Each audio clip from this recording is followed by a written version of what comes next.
Bula, and welcome to the Once Upon an Island podcast, number 2 on the charts, number 1 in your hearts. I'm your host, Wesley, and of course, I am joined by my cheerful co-host, Rebecca. And today, we're talking about the Survivor 50 finale. We're going to talk about everything we saw in the finale. A couple things I want to mention up front because these are important. One is that we are going to have an entire separate podcast about Survivor 51. Everything we know that goes beyond what you saw in the open air preview tonight. We're going to talk about everything. That podcast will be up on Patreon by this weekend. It will be on YouTube sometime next week. We're going to have a podcast ranking every season that Rebecca and I are going to do. Same schedule this weekend on Patreon, next week on YouTube. Mary and I are going to rank every single winner. And by the way, when I say rank, we're talking about the entire new era from 41 through 50. We're going to rank all the seasons, all the winners. So expect those on Patreon very soon. If you want to get merch, this is the last week for it. As soon as May is done, we are done selling it. That's it. We're done. Like, it is out of stock, out of season, everything. So we'll have to make new merch for the open era of the show. And if you yourself would like to put the rankings in the hands of the fans, I will have a pinned comment with Google Forms that you can fill out, ranking every season, ranking every winner. For our annual videos where we do that. You can watch the 2020. I think I've done this since 2022, Rebecca. So if you want to watch 2022, 2023, 2024, 2025, you can see the progression of how some seasons have changed over time, how some winners have been ranked over time by you all. And pin comment. Anybody can fill that out. No restrictions. In fact, I encourage it. Fill out as many people as possible. Fill it out because the more voices that are heard, I think the more accurate the rankings are. Though every year people will say, Rebecca, why is Brian hiding so low? He was such a good winner. And to that I say, you're the vocal minority. But other than that, I think everyone else has a chance of moving. He just always seems to, get buried. But hey, maybe you're a Brian Heidig supporter. This is your year. Who was expecting him to be brought up on the Survivor 50 finale podcast? Not me. Not I. So Rebecca, with all that preamble being said, what did you think of the Survivor 50 finale? I mean, it was live finale, very little reunion, live finale. Yeah, man, oh man, I think this episode had everything that we wanted it, or that I wanted it to have. It had a mistake where things were out of order, which is just like, you got to have at least one of those at any live event. I am happy with the winner. I know we're going to talk through the episode in order, so I'll get into more detail later, but I'm happy with the storytelling just in general of the season and the way it ended. So overall, I thought this was a great episode. And I mean, this is the first live finale that I've ever actually watched live, because all the previous ones that I'd watched had just been like after the fact. So this was like really cool. And yeah, I think they definitely had some pacing issues a little bit because of, I think, this being the first time that they've done it in this format, where they were kind of like interspersing the live part. So I think there's like room for improvement if they were to do this format again, but like, you got to give them some credit. I mean, it's been 10 years since they've done, not 10 years, 10 seasons since they've done a live finale. So like, there's going to be some trial and error, but overall, I feel pretty positive about it. What about you? Yeah, it's been since Edge of Extinction season 38 since they've had a live finale. That's right, because they didn't do 39 too. I forget about that. 39 was pre-recorded. It wasn't live because of all the Dan Spilo stuff. They really wanted to make sure nobody said anything they shouldn't say. And then, of course, 40 was affected by Winners of War, so Jeff was in his garage. Which is actually somehow less distance for Jeff to walk than he did to the first immunity challenge tonight. The first immunity challenge tonight, Rebecca, and this is no shade, by the way. If my job was this convenient, and I was in this beautiful location, Jeff's house that he lives at, as we've talked about before, is a 2-minute walk / a 1-minute golf cart ride, if that, to that first immunity challenge site they did tonight. It's a great location. That's why they use it all the time.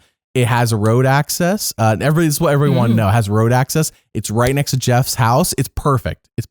Everybody loves it. That's why it's always being used all the time on Survivor. So anyways, yes, I enjoyed the finale.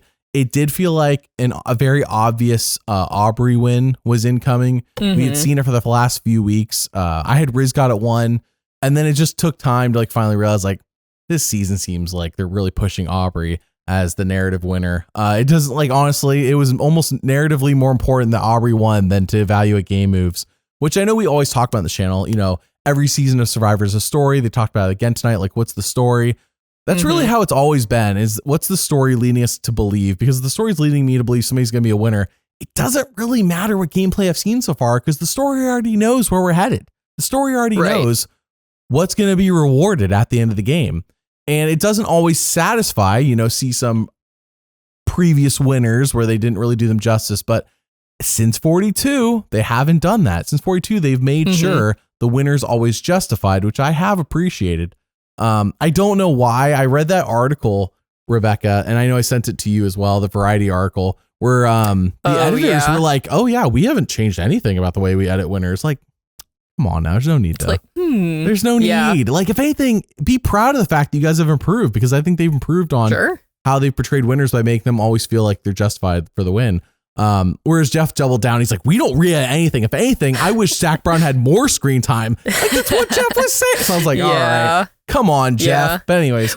But I do want to give the editors props, because I do think that they did a really good job with telling Aubrey's story this season. And I think it's depending on how people play, like, I'm sure it's more challenging to give like a satisfying winner edit. And I'm not saying the edit this season was perfect. There were certainly some things to critique, but just in general, like, yeah, someone who was playing the way that Aubrey did, which was a little bit more under the radar, I think that's a more challenging to like give her a good winner edit versus someone like Tony, who's like playing super in your face all the time, you know, like he's just kind of commanding a lot of attention. So I think Aubrey deserved the win. I'm not trying to shade her gameplay at all. I think it was really good strategy. Obviously, she earned it. But I do think that, yeah, we should also give the editors props for like doing a decent job with her story, because I'm sure that was more challenging than like if Rizzo had ended up winning. I mean, yeah, again, he's just such an in-your-face player. Like, that would have been an easier edit, I would have to assume. But yeah, so that was my thought on that. But overall, yeah, loved this season. It was a really good season 50, I think. It was a solid season. I think I have the same critique of this season that I did of Winners at War. And that is that it was like I think they picked a really good cast. I think Winners at War is a stronger cast just naturally. It's all winners. Well, yeah. Yeah, of course. But I think the issue that everybody has with the returnee season when they have an issue is that the winner tends to be somebody who on their previous time played a low key game. It's just history. And that's why coming in the season, I think when I did my preseason rankings, I had my top 5 was like Jenna. That didn't work out. Like my top 5 was a combination of Jenna, Colby, because again, Colby had been trashed upon and Here's His Villains. Jenna hadn't played since season 8. Who remembers that? Tiffany, because I'm like, Tiffany's got to be like the most like, okay. And by the way, Tiffany was spicy. Why'd she get triple skunk this season? What the heck? What the heck? And then Jeff, out of everybody, that Jeff was like, hey, can we call you again? Tiffany. After triple skunking that was such an interesting, like, I don't understand that decision. I would love to see Tiffany play again. I mean, I feel like she still has more to give to Survivor. And I think we saw that a little bit tonight. Like, she wanted it so bad.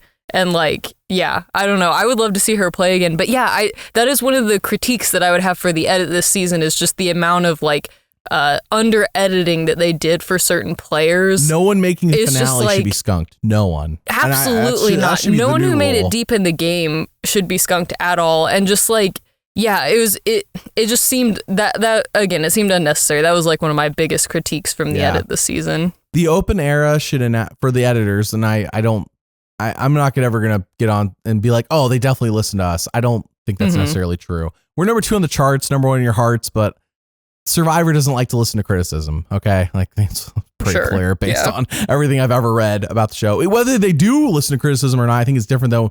Do they like to listen to criticism? So, anyways, my critique would be, I believe the open era. Let's enact a new editing strategy of everybody reach the finale with a skunked episode, or everybody reach the finale. And this is why I actually prefer not skunked. There should be no scenario where Joe, Jonathan, and Tiffany tonight should have been skunked at all this season. They should at least gotten a filler confessional at worst in every episode. Because then, like, as like a viewer, it's just so like, I don't know, it almost like gives me too much information to where I'm like, oh, okay, well, now I know that the edit is telling me this. If everyone's not on an equal playing field. An equal editing field. Yes, exactly. Like you're saying, if everyone had a Zero Confessional episode, or if everyone didn't have that, then it's like, okay, it could truly be anyone, you know? Yeah, and I'm just, so anyways, I hope that's the new strategy moving forward, because Aubrey winning tonight, it was her or Riz God to keep the streak going, and it didn't seem likely Riz God was going to do it. Jeff let us know it wasn't going to be Riz God doing it. He wanted to be sure we knew. Just in case there's any concern at all that Riz God had learned anything from Joe. When he was like joking about like, should we just reveal the winner early? I was like, I mean, you kind of already did by just, again, the fact that we knew, like, I don't know, the edit was just leaning so heavily towards Aubrey. But that being said, like, I think it was a pretty entertaining finale, given that I felt going into it like I knew what was going to happen. But even still, like, there was enough interesting things that happened. I don't know. Yeah, it's definitely like kept me engaged more than I feared that it was going to. So yeah, good job on them for that. Don't worry. Not but 5 minutes after the finale finished, social media Survivor is already posting the Aubrey one with the votes and everything. It's like, that's can't crazy. wait for the West Coast. God forbid you live on the West Coast. The West Coast. Did they post a clip of? Even though the West Coast is where they filmed this finale at. Right. You're on the wrong coast, apparently. Get on the right coast if you want to see it without being spoiled. Oh, that's a good point. Wait, how do they watch the episode at the reunion? Oh, come on, Rebecca. Do they have a VPN? Hold on. How are they doing this? I need details. Out of all the advertisers tonight, they did not have a VPN advertising. Yeah. So yeah, I enjoyed the finale. I think what I really enjoyed was the live aspect. Of course, the fact that it was live, the energy is there. Whereas I feel like Survivor had from 41 through 49, the pre-recorded, everything's just pre-recorded. And because of that, they had so much control, but also just all the control in the world doesn't make it more exciting. I you know, like even the loved ones showing up was like, oh, a genuine surprise. I was like, shoot, I thought it wasn't happening this season. Like, you know, like I didn't. Okay, an actual surprise. I think if they go back to not doing live reunions, which I don't prefer, but let's say they do, 51 and Beyond's not live. I don't know. That could be something Inside Survivor drops. We'll see if they revealed on the island or not. I don't know if they'll mention that. But anyways, if they do, I would hope that they, like, Australian Survivor did this, and I haven't watched every season of that show, but they bring the final 3 or final 2, I believe it's final 3 loved ones on the island, and like they would have a couple in there at Final Tribal. So like there was still the family aspect of when the winner's revealed, like the winner could celebrate with their family and the losers can be consoled by their family. And I think that is a good in between if you can't do a live finale. Yeah. I think my big like reason that I like the live finale is because the players have had more time to like process their game. I mean, I just like anytime they're on the island and like they announce the winner, they shove pizza and champagne in their hands and they're on this crazy, like they're getting nutrition for the first time in a while. And it's so like overwhelming that I feel like it's a lot harder to get cohesive or interesting answers from them because it's so fresh and it's so like overwhelming. But I think, with the live reunion, you've just had at least, a few months to like reflect, take a shower, like just, get some food, like just kind of, think through your game a little bit more. So I think that provides more opportunity for interesting questions and answers. Again, like I said, I think there's some things that they need to tweak with the format of how they did the live finale tonight because we didn't get a ton of time to like talk to the final 3. So like, maybe that would be something to have more time for in the future. But I don't know. Yeah. Overall, like I just like having the live reunion, just give them a little space and time to kind of process and think everything through before we start throwing questions at them, Yeah. I'm predicting on when everyone who's listening fills out the rank the seasons forms and rank the winners forms, there's always a recency bias. I'm going to predict that Survivor 50 lands in the top, again, recency bias. I think it's going to land in the top 15 seasons wise. We'll see how that fares over time. But I think recency bias will benefit it in this case. I think 49 is going to get dunked on. I think 49 is probably going to be in the bottom, honestly, the bottom 20. I could be wrong. Just trying to think of what people's general perception of these seasons were. 49 was not very, people were like, oh, there's 2 people here playing. Everybody else is kind of sitting on their hands or just not very good at the game. I think 50 is going to be top 15 season. I think Aubrey is a winner, Rebecca. Where do you think she's going to land based on fan reception, based on where the fans are going to rank her? Oh, man, I mean, that's so tough to answer because I think for me personally, out of 48 winners, mind you, because of course we have two timers. There's so many. Yeah.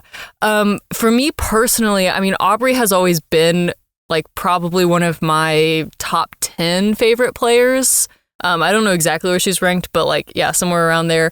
Just, she was like one of the first people, because I didn't watch Survivor in order, but she was like one of the first people like watching her season of Karong that I was like, yeah, and I saw myself in her in a lot of ways, and I was like, oh, I want this person to win so bad, like I'm rooting for her. So all of that to say, like, yeah, I think in terms of winners, like she'd probably be pretty high for me. Maybe, I don't know, like, again, probably like top 7 to top 5, something like that. I don't know. I'd have to for fans.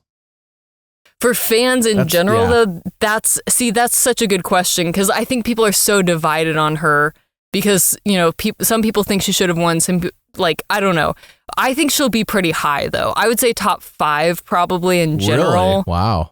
But I could be totally off on that. I don't know. Yeah. I think if Aubrey, I think Aubrey's going to be on the cusp of top 10 winning the season. Okay, think, sure. Again, recency bias. We'll see how it fares over the years. Yeah. But recency bias, I'm predicting the season's top 15. I'm predicting Aubrey's winner is going to be, if she's not number 10, she'll be like 11 or 12. Watch me be wrong. Actually, I don't think she'll be top 5 now that I'm thinking about it, because, I mean, you got Tony, just between Sandra, like Tony, Sandra, Boston, Parvati, Rob, Yul. Parvati. Yeah, no, you're right. I think she'd probably be closer to 10 for sure. Yeah, because like I'm thinking it Boston Rob doesn't more. actually rank as high as you think. There's a lot of people who don't like Boston Rob, so he gets dunked on pretty hard. That's fair. There's a lot of people who I think he's always top 20, but then there's a lot of people who just like hate on the fact that how he won, who he won against, kind of thing. Whereas Aubrey won against the cast of all returnees, so I think she's gonna get more respect. Kind of like true. I don't think it's like Jeremy Collins, but maybe more like Sarah Lucina, where goes the final 3. It's against 2 people who like Troy Zan is Joe is Troy Zan in this case, like. Except I know who Joe is. Like, who is Troy Zan is what I was thinking watching Game Changers. That's the editing of that season. Yeah, and then Joe, so Joe's the 0 vote finalist, like never had a chance. That's why he was Joe did not ask himself both seasons, Rebecca, why am I being taken to 3? Why is no one putting me in fire as a threat? Yeah. The firefighter isn't making fire. Yeah, right. Yeah. Frankly, like I don't have any room to criticize Aubrey's game because she won, so like who cares? But I am kind of surprised that she wanted Rizzo to lose, because I almost feel like, I mean, Jonathan got 3 votes tonight, and they were the 3 votes that I would have expected him to get. It was Coach, Chrissy, and Stephanie. So like that wasn't super surprising to me. Obviously, I'm watching the edited show, so I have more information than Aubrey did potentially. But yeah, I was kind of surprised that she like didn't want to take Rizzo to the end again as a GOAT. Maybe he was more of a threat than what we saw in the show. But yeah, ultimately, like I said, it doesn't really super matter because she ended up winning. So whatever she did was the correct decision to get her to win. Hey, so I think she went 8-3 is what I counted with the jury. I don't have the wiki pulled up in front of me, but I counted 8 votes for her, 3 for Jonathan. I think that's correct. Yeah. I definitely had 3 for Jonathan, and I think there were 11 people on the jury. Is that right? Yes. Yeah, so that would be 8-3. Yep. Yeah. She won 8-3 So another point about spoilers. Survivor did their like spoiler ahead, and you got to swipe and it says keep swiping, and then you get to Aubrey's photo 3rd.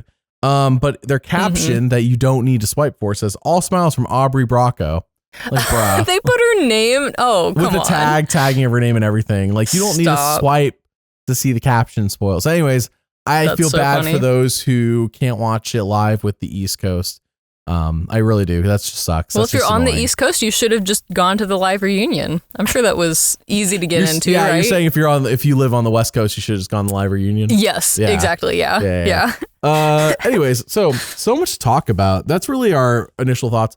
Again, all 51, Survive 51 thoughts. I'm going to reserve that for our Survive 51 podcast we are going to do. That'll be on Patreon this weekend, and we'll have on YouTube sometime next week. So I just want to let everybody know, we're doing that separate. I want to really dedicate time to that because we do it tonight. I'm just going to kind of rush through my thoughts, and then I want to think about it. Let me watch the preview again. Let me look at the cast. Let me figure out, because Rebecca, spoiler, I have some thoughts on, because they said everything's open. And I think out the gate, I think I already know one of the big twists that they have not done in just my guess. I mean, again, we're recording this like 30 minutes. Well, no, we're currently 30 minutes after the finale finished. I think I already know what the first big twist is, and it's something we haven't seen, I believe, since the non-HD era. Oh, okay. Yeah, I believe. that might be because one of them was referencing something from the single digits era. Yes. So yeah, well, that must be what that is. So we'll talk about that. But I'm just saying, like, knowing, just seeing the preview and like seeing the leaked cast list that you can see yourself on InsideSurvivor.com. It's not like I'm not like keeping that from you. You can look it up at the cast yourself. I already have a prediction. So we'll talk about that then. We'll talk about that there. This is where my insane depth of Survivor knowledge, like an encyclopedia, comes in handy, which will also come in handy, hopefully, when we do trivia later and I beat you. I hope not. I've got some insane questions for you tonight, but we'll see. So we're going to go through everything chronological. We kind of talked about some of the things we want to talk about, but we're going to go through everything. So I do want to mention that. One thing that will not be mentioned by the show, but I think is worth mentioning, is that for the first time since season 17, this has only ever happened on season 17, we finally have, everybody, a perfect loser. We have never had a male perfect loser on Survivor. The only perfect loser we ever had was Sugar on Gabon. Sugar, who infamously got 0 votes against her all game, to then go to Final Tribal and tell people, I don't think there's really a good reason to vote for me. Gets 0 votes, has 0 votes for her, 0 votes against her, just 0 votes. All Gabon, perfect loser, only person to ever do it. We're like, surely nobody will ever match this again. Surely there will never be another player. Joe came close on 48, got a vote against him from Mary, I believe, and a vote for him from Cedric. So 2 votes shy. There's been other people who've come within 1 vote, to be clear. So many people. Yeah. But we now have rarefied air. We now have 2 perfect winners in JT and Cochran, and now we have 2 perfect losers in Sugar and Joe. Joe, 0 votes against him all season, 0 votes for him at Final Tribal. Buddy. We need more people to either have perfect games, either winning or losing, so that we can do a full season that's just perfect winners versus perfect losers and see what happens. Oh, man. Like, or what about a perfect tribe versus a messy tribe? Like, people with the most votes against them versus people with the least, like, in your entire time playing, Joe, you've only had one vote against you. You're on the perfect tribe, or whatever they want to call it. And then versus the non-perfect, I don't think they call them the messy tribe. So anyways, I don't think that would ever happen. That sounds like a very, probably not. Survivor's too positive for that kind of thinking. So anyways, so we start the episode off, and we're at the live finale, and Jeff mentions the celebrities, which, by the way, none of them were at the finale, because if they were, I was surprised they would have been shown. Yeah. Let's walk through this real quick. Billie Eilish, as we all saw on her podcast, Amy Poehler, did not say this directly, but basically said, I have not watched Survivor 50. Let's be real.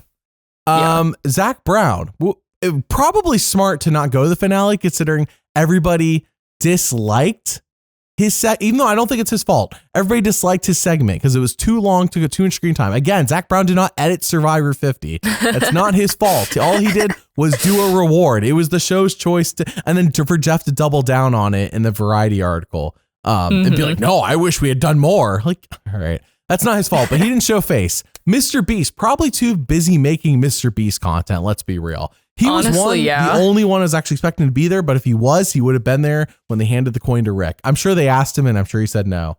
And then you got the last one, Fallon. Fallon, another one I expected, but I was also like, it's the middle of the week, and I believe how the late night shows work. He films in New York City, and therefore they always film at like 2 o'clock, 3 o'clock in the afternoon. I just don't think there was enough time. Like, it's not like they filmed in the morning for him to fly out to LA. Also, that's extreme. Like, do that and then fly out to LA. Like, they would have had to film a couple episodes in advance, I think, for him to do this. And I don't think they did. So, anyways, no celebrities. Despite how involved, and the fact that Jeff, that's the first thing. Start the finale. Oh, I'm sure we have new fans because of all of the celebrities this season. I do have to say, I think that the one that surprised me the most is that Sia wasn't there, because I kind of expected her to agreed. like present her like the fan favorite award or whatever. So that was the one that surprised me a little bit, but I don't know what she's up to these days. She might be busy too. But just because she's been at live reunions before, I kind of expected to see her. But I don't know. Again, I feel like weirdly, even though this was a whole 3-hour event, we like didn't have a ton of time at the live reunion. So like they really rushed the end of like, all right, here's the announcement. Okay, everybody be quiet. Like we got to move on. Like they were kind of in a rush for things. So if she had been there, they wouldn't have had time to like give her any screen time to say anything or whatever. So yeah, but that was the only one I was surprised by. I think this is obviously planned this way. I made a post about it the other day on my community tab or whatever it's called now, post tab. They changed the name, about how Jeff said that, and I sent this to you as well, Rebecca, that they promised, he's like, oh, we're going to do questions interspersed between the show. Yeah.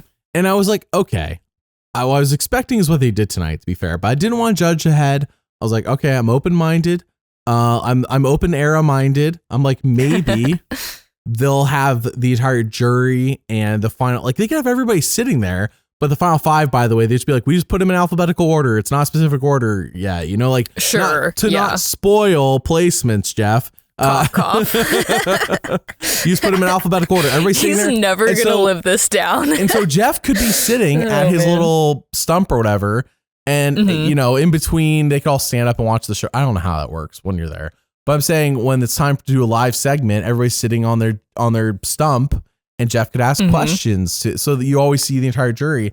But instead of what we got is what I was expecting, which is to pick our favorite people to ask questions of and to ignore the ones we don't want to talk to and not even show them. And yeah, that's exactly what we got. But hey. Yeah.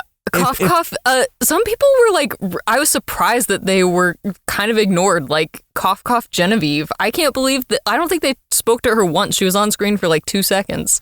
Genevieve is loved by the online community. I don't think Genevieve is much cared for by the show. I'm not saying the show doesn't care about her. I just mean like they have their priorities. Yeah, just because they have so many players on this season. Like, yeah, no, I get that, but it is. I agree with you. Like, that this felt kind of weird to just single out a few people and like it's kind of like, oh, we're doing this whole big live finale, but like what half, if not more, of the cast that's here, like we're not even gonna hear from them. We're barely gonna see them. Like, yeah, it did feel a little strange. I'll give them that.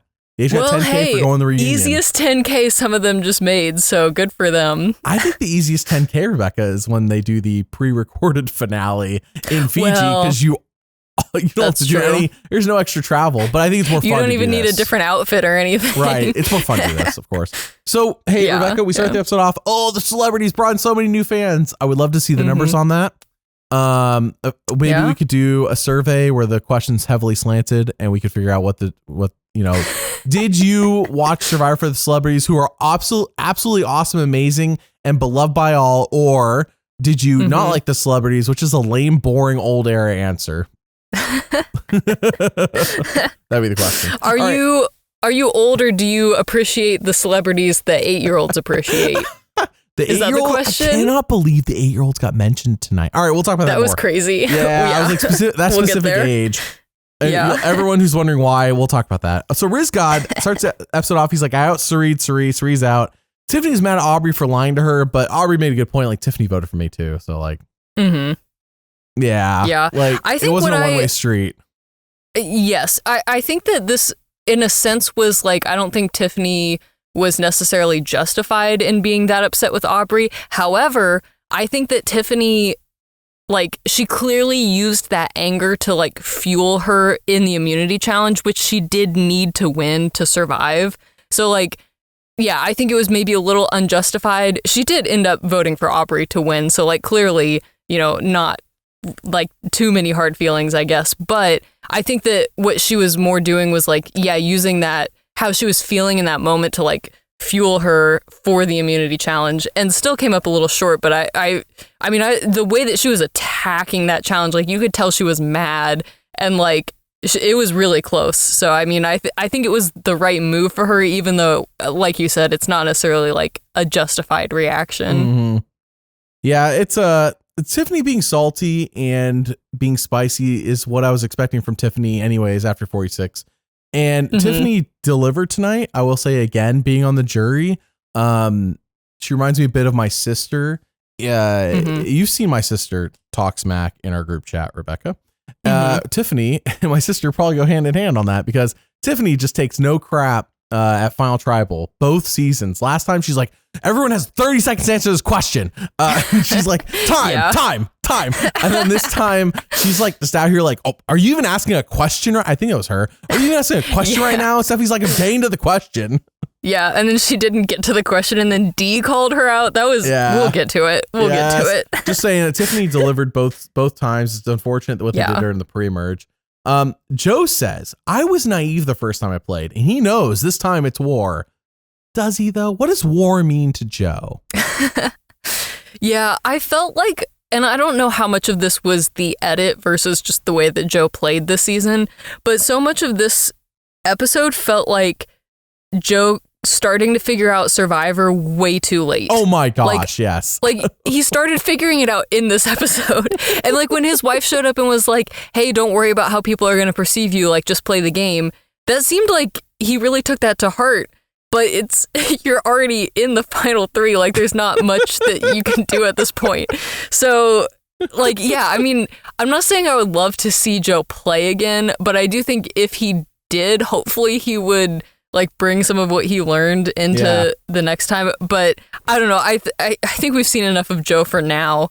If he's going to come back, give him like a good 10 seasons or something before you bring him back. I agree. Joe, I don't want to see Joe's face playing Survivor until the open era is done. Let's put it that way. I assume the open era is going to be the same length as the new era of 10 seasons. So if we're running that, I don't want to see Joe's face until they conclude the open era with season 60 or whatever the era. They didn't want to call it the new era. The new open era, the open new era, whatever the era is after this. The exit era. Everyone finds new ways to exit out the game.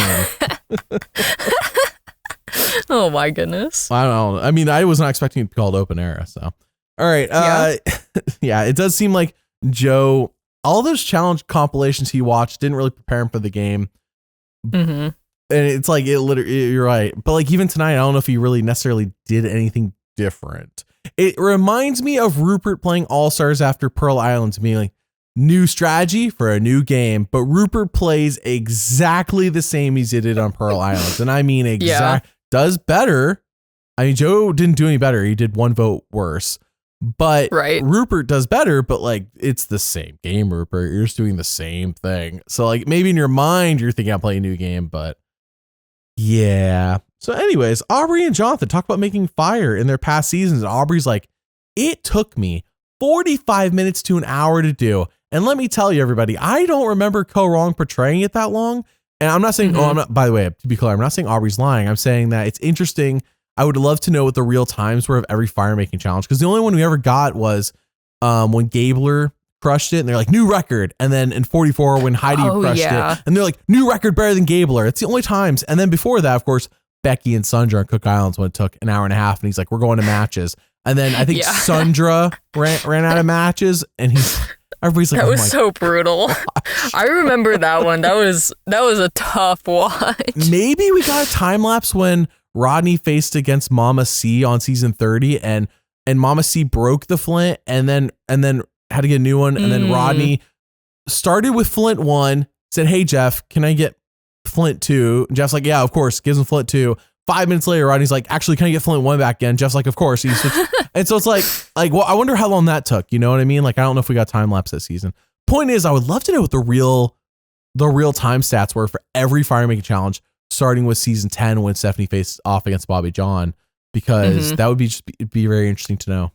That'd be a good one to know. My only question would be, like, for people who are tracking these stats, does Jonathan's win tonight count as negative time because we learned about it before it happened? You know what I mean?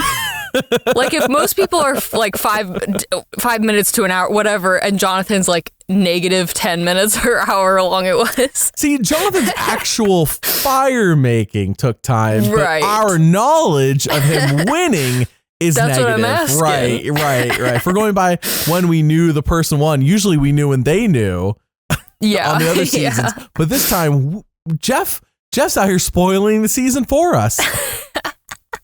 By the way, top 3 reunion moment of all time for me. Top 3. Oh, I'm so glad I got to see that live. That was awesome. I promise everybody, I will find a video I have already made that is unreleased, and I will figure out how to get this moment into that video before I publish it. Because I currently don't have any reunion specific videos like unreleased. I do have a couple. I believe I have a couple of Jeff specific ones.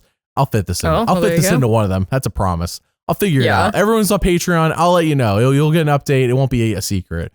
But just prepare yourself because I got it. Top 3 reunion moment all time.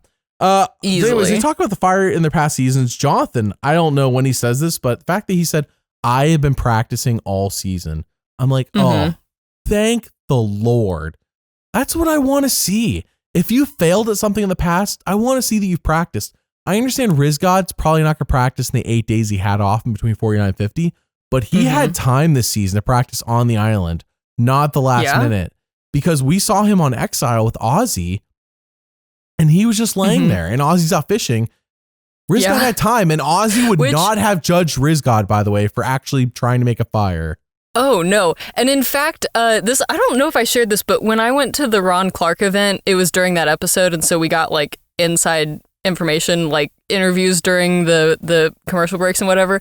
And Ozzy was talking about that while they were on Exile, like Rizzo literally just took a nap while Ozzy was doing all the fishing and everything. And there was like even more that we didn't see. Like Ozzy, I believe, built a fire, but I remember him saying he like, while Rizzo was just laying on the ground sleeping, Ozzy was like stacking logs around him to like as like a windbreaker so that Rizzo could like sleep more comfortably. Wow. Hey, that's some social gameplay right there. I mean, yeah, absolutely. But yeah, to your point, like I think from what I've heard too, like people talk about how different it is to make fire in Fiji than it is in the US just because of like the humidity levels and different things. So like, yeah, even if you're not going to practice when you're in your limited time back home, like absolutely on the island, I feel like is a better place to practice anyway, because it's similar conditions. So yeah, 100%. Yeah, it seemed pretty clear to me when this episode started that Tiffany was going to be first to go. In fact, it was made clear pretty much from the start that like, it's Aubrey or Tiffany, but it was really clearly Aubrey's only going if Tiffany wins immunity. So again, Aubrey's life this season was on the line based on one moment from, like somebody screwing up, because Aubrey's come close to being out a couple times. For sure. And this is probably like time number 3, if I had to guess, top of my head. Yeah. So, and man, it was such a close challenge too. Oh my gosh, Jonathan, he had time to puke or whatever. And he barely won. Imagine if he hadn't puked, or if his puke had taken longer. Yeah, right? Right. That's how close Aubrey's game came to. We could have seen the Rizgod running across the stage getting a Toyota. Man. Jonathan puking. I don't know. For another 10 seconds could have been Rizgod winning this season, Rebecca. Right. I'm just saying. I don't know. Like, frankly, I think Tiffany would have won. If Aubrey didn't. Are you saying in this scenario Tiffany goes to final 3 for sure? Yeah, like if she won, I guess she would have had to win 2 immunities. She has to win some motion too. Yeah, she couldn't That's just true. win She would have one. had to win 2. And if she doesn't win some motion, she has to win a fire. And I don't know where her fire making skills are. But if Jonathan was there, she wasn't going to win that clearly because he was ready. True. Yeah. Jonathan came in like Rick Devens would have come in if he had made it this far. I bet you Rick Devens been practicing. Yeah. Probably. You don't just lose in fire. And then think about how that was it for you on winning. I don't think Jonathan wins 42, by the way, if he made fire and won fire because he made it but lost. I don't think that was the difference, but yeah, I think anyway, so Tiffany, it is interesting because like the reason. Oh sure, yeah. Let's go ahead. We're still on Tiffany stuff. Do you have anything? Yeah, we've got a lot to get through. We have a lot to get through. Aubrey and Jonathan talk about making fire the past seasons. Jonathan wants to sit next to Joe and Rizgod. By the way, the correct decision. We saw multiple reads tonight from Jonathan that was like correct. That is the correct call. Absolutely, that is the right call for your gameplay. So we then get our first live segment during the episode, and Cirie comes out. Thunderous applause, and I'm like, yes, it's like I'm watching Game Changers all over again, because when she got voted off of Game Changers, Jeff brought her out to thunderous applause. And he's like, Cirie, they're all clapping for you, and she's like, ah. And it was like, I've seen this one. It's a classic, it's flipping Back to the Future again. But Rebecca, Jeff's like, Yeah. we have something for you, Suri. It's the Yeah. Spirit of Survivor Award that we literally fabricated just to give to you because it's not something that's ever existed before. Yeah. What are your thoughts It's on so this? interesting. This season, I think I've been so conflicted about the way that they've like talked about Cerise's appearance because it does feel in some ways like this is her farewell tour, like this is the last season that she's going to play. To be clear, she's never said that, and I don't think the show has ever said that either. Yeah. Like I'm sure that the show would love to have her back. They'll but bring I her just back know, like, if they can. Yeah. But I don't know, there's been just so many things with like the way that she answered questions tonight and different things of just like, this has been the like past tense, like this has been the best 20 years of my life, like that sort of thing, where I'm just like, oh, I want to see Cirie come back and win so bad. But this is another moment where it's When like, is it going to happen, I felt Rebecca? When is it going to happen? That's my thing is when is it going to happen? And I felt like this moment was kind of the show being like CBS being like, you're not going to, saying this in as many words, you're not going to come back and win. So let's give, like, we have to give you some sort of award, even though you're not winning the show. She's won fan favorite twice. She won a car. She's won the Traders. She's had 2 shots at winning this entire game by making fire. To be fair, she might have not gotten taken to final 2 on Exile Island. She lost the final 4 fire making. That was the final 2 season, but she lost Australian Survivor by losing in fire. Like Cerie's had her chances. If Cirie wants to win this game, I don't know how else to say this because I also need to do this. Cirie probably needs to get in the gym and get better at, I want to say endurance because I'm not going to say Cirie's not out here going to like outswim anybody. You know what I mean? Like I'm unaware. She needs to practice puzzles and practice endurance. And to be fair, I think she's in her 50s and that's not easy to do. Yeah. I mean, I think it's a few things because it's also like puzzles. It's also, what was that one challenge that she lost because of like not having steady enough hands? You know, it's stuff like and to that. Be fair, where that was like, season 16, so that was so long ago. Right.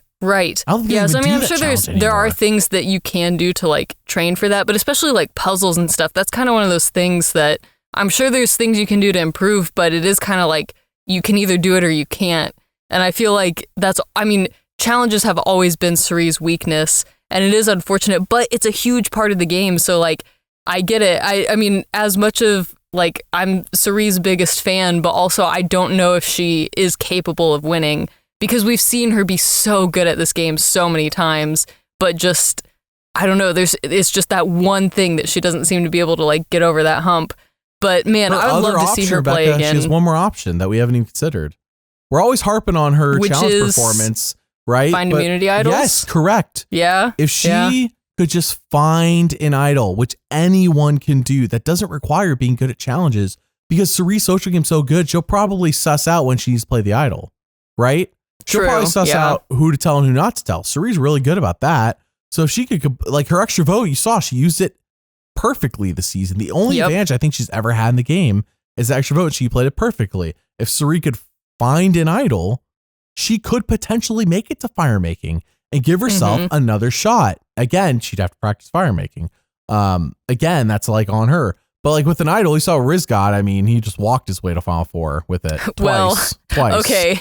The threat level of Rizzo compared to Cirie. I'm just saying the power of an idol and the fact that you could be played is enough for people to tend to just like, unless everyone's going to split votes. And Cirie usually has enough supporters that there's not ever going to be enough people to split votes.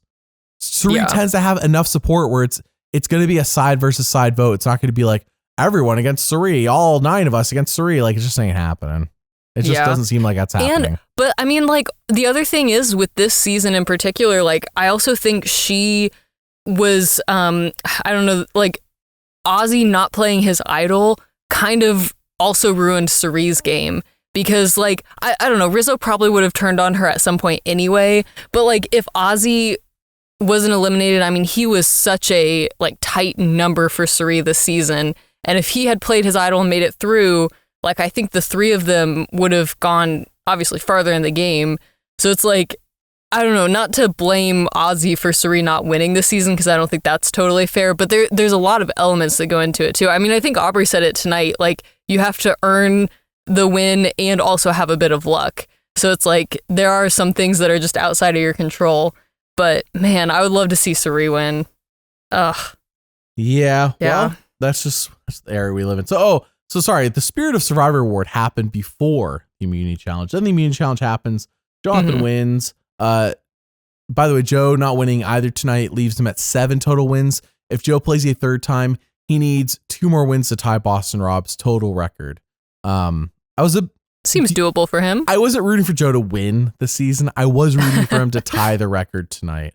That's it though. To be clear, like that's all I was rooting for. I was not rooting for Joe to win the season. I just wanted him to tie the record. So I thought, man, 9 wins in 2. I mean, it's impressive. He got 7 in 2 seasons. That's more than Ozzy got in 2 seasons. You know, somebody who's viewed as like this massive challenge threat gets 8 over 5 seasons. But Joe, man, 7 in 2 seasons. That's really good.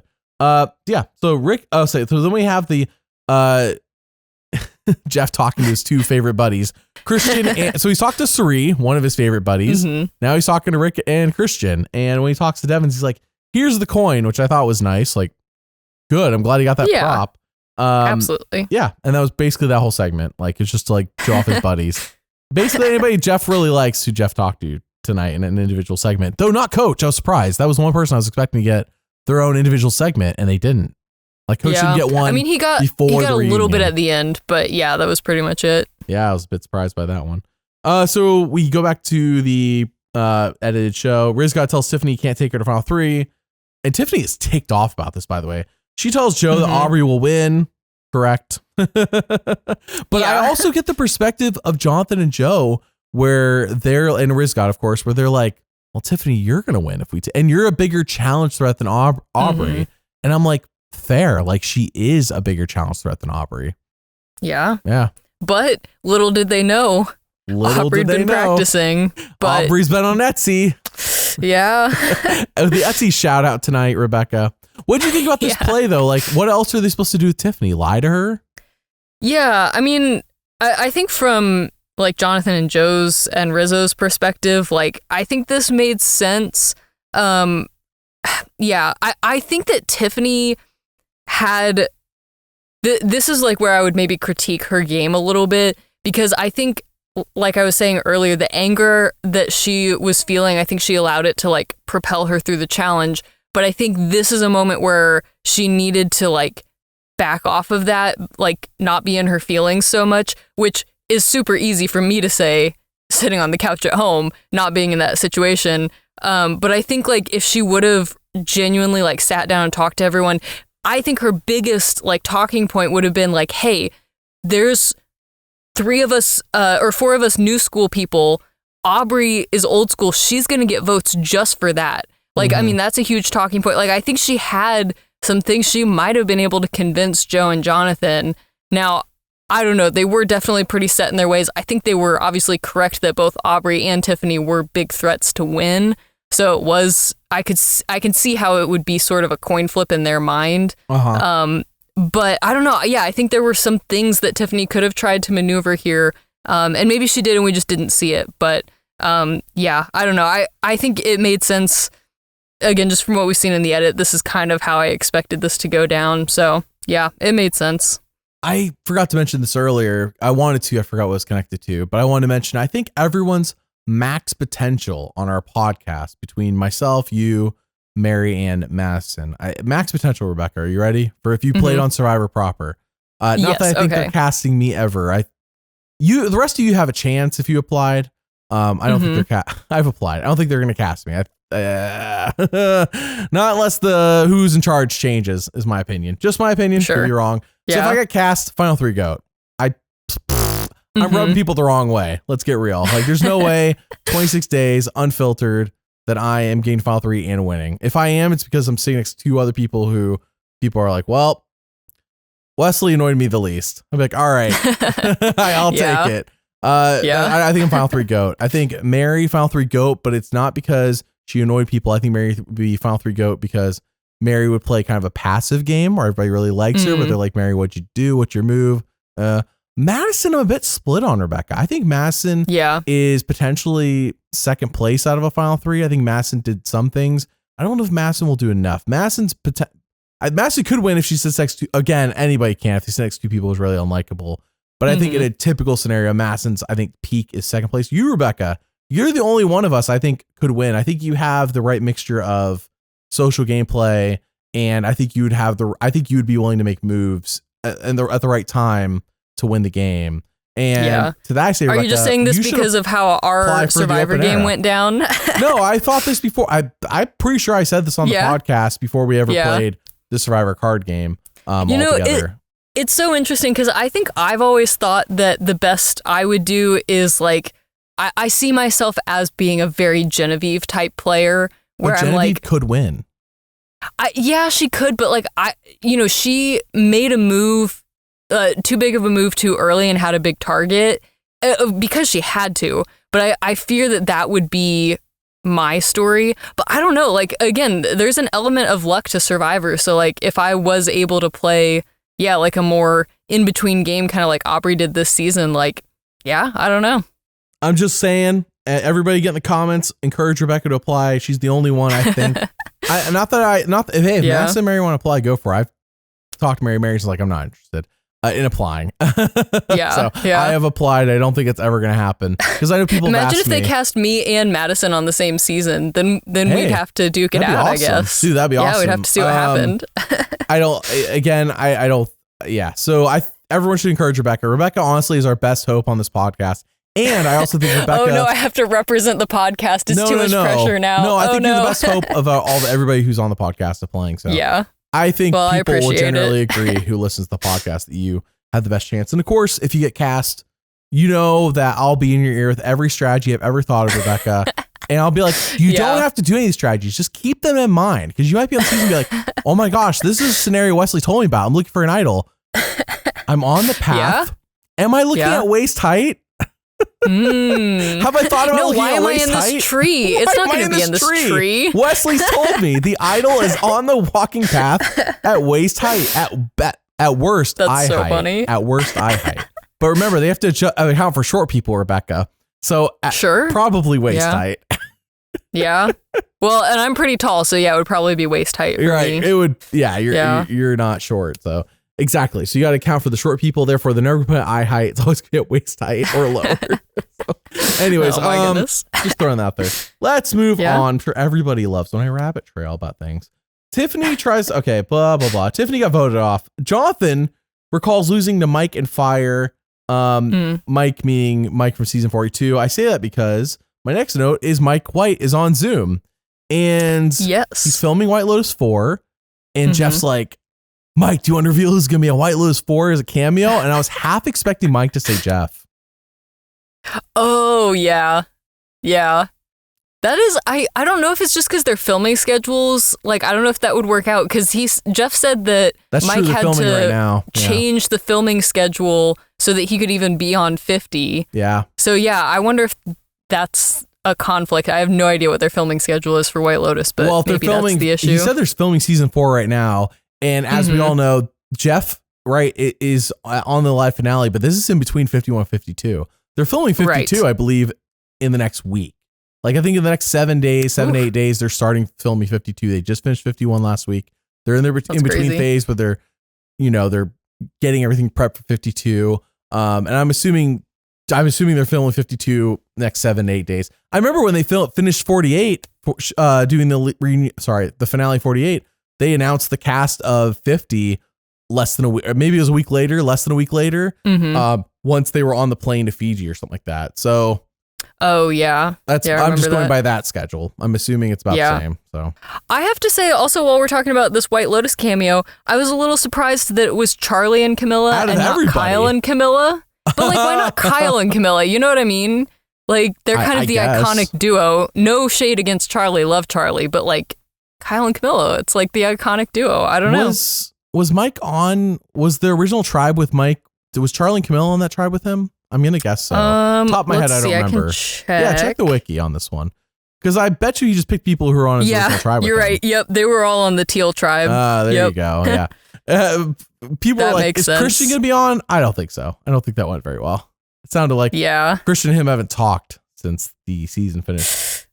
That's unfortunate. I guess very unfortunate, but Yeah, you can't please everybody. So Mike's on Zoom. That meant to me that my dream of Sia giving Mike White money was not going to happen, which, by the way, would have been an epic moment because Sia wasn't even there and Mike White wouldn't have even been there. So Jeff would have been like, Mike White wins the $100,000 Sia prize. He's not here. And neither is Sia. And I'd be like, oh, yes. Imagine they had to call Mike back even later in his night. I don't know what the time difference is, but like he's in it's France, like 3 a.m. or whatever. And he's like, what's this about? And they're like, you won $100,000. He's like, I don't need that. I make $100,000 a day. Just give it away.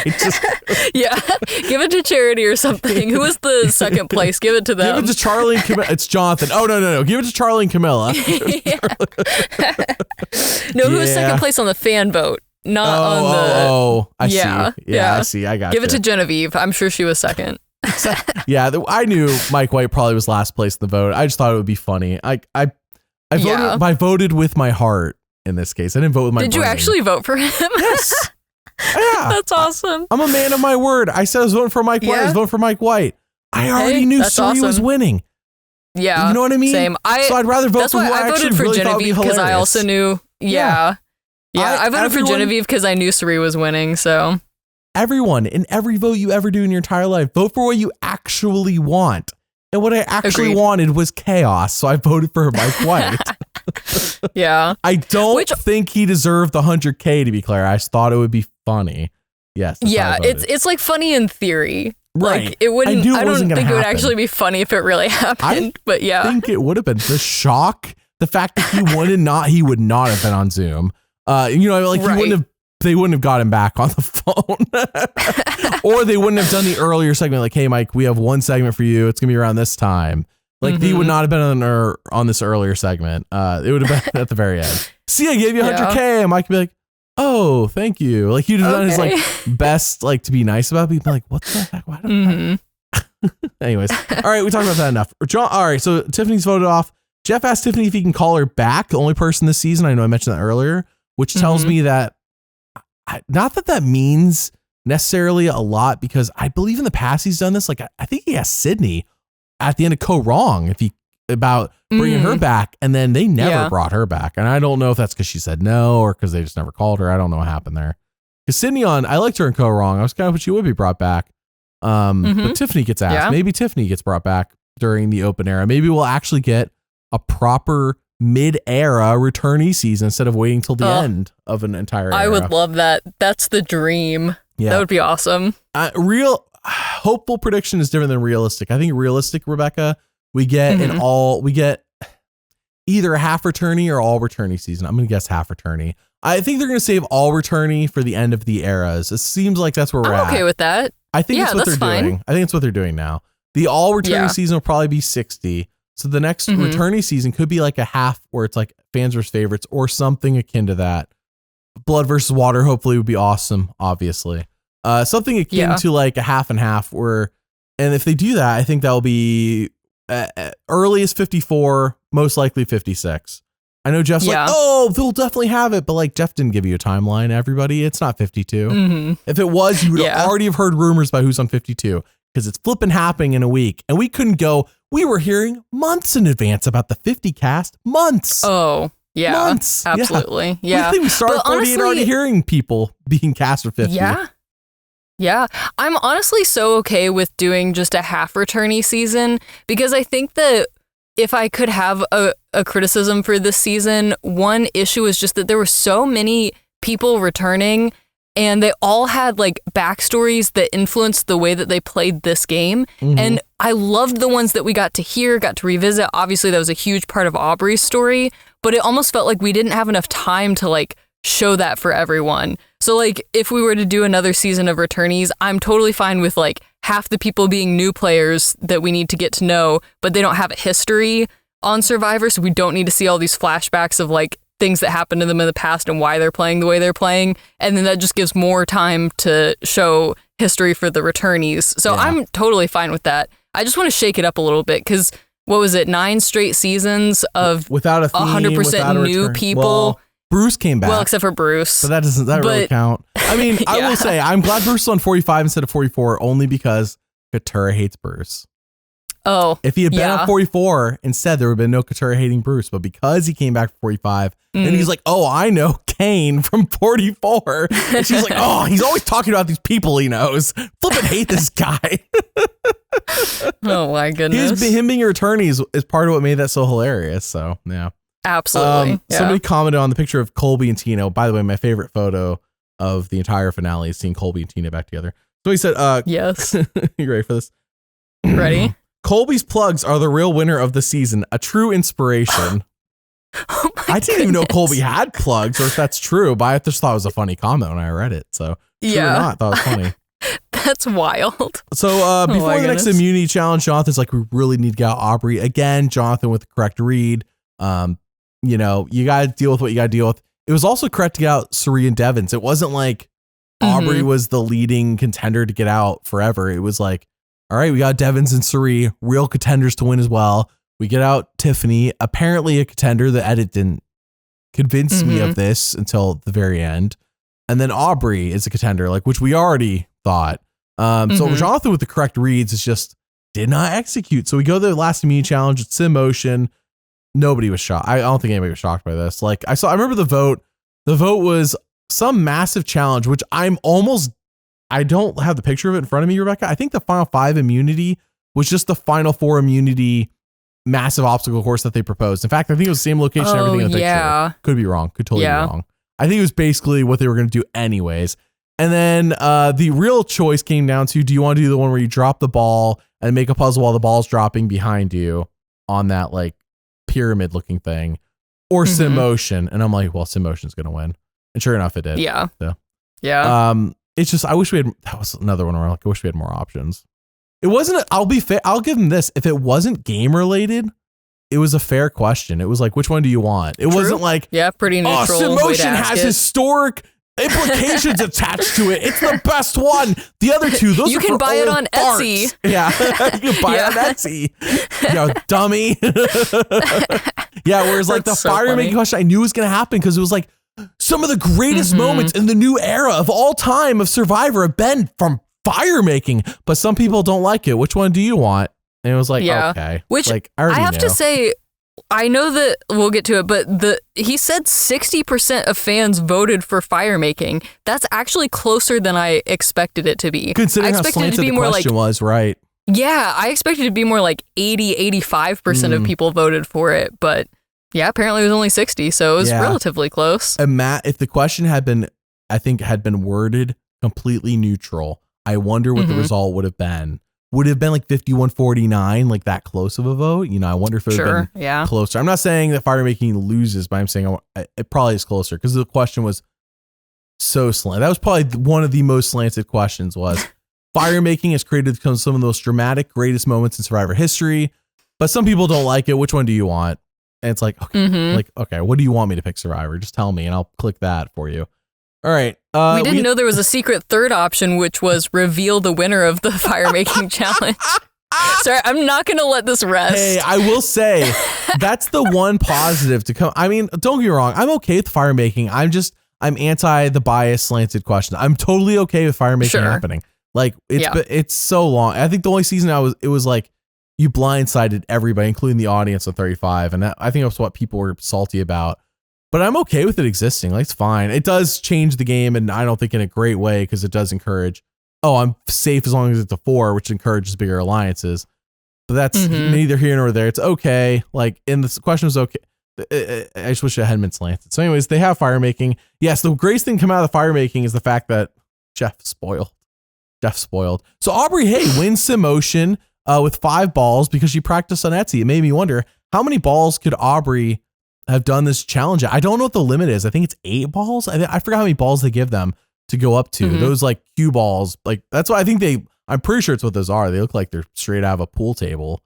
Those balls they're dropping, picking up. So yeah, I wonder if Aubrey's practiced, like she could do like 6 or 7 at a time, 6, 7. Hey, there you go. Oh boy. That means all Ben right. dead, according to my nephew. He's like, oh, nobody at school says that anymore. I'm like, all right, good. Oh, really? Good to know. Yeah. Well, I don't know what the 8-year-olds are talking about these days, so that's good to know. That's the age range that says they still say at school. Because I have multiple nieces and nephews, and the kids who are younger, like between kindergarten and like 3rd grade, Apparently it's still happening. If you're older though, I'm assuming middle school age, that's been dead. Yeah. That's old news. You're too cool for it you now. old man. Yeah. How would you even bring up 6'7"? Ugh, disgusting. So anyways. Oh man. All right, Immunity Challenge, yep. Okay, we then talked to Ozzy and Steph.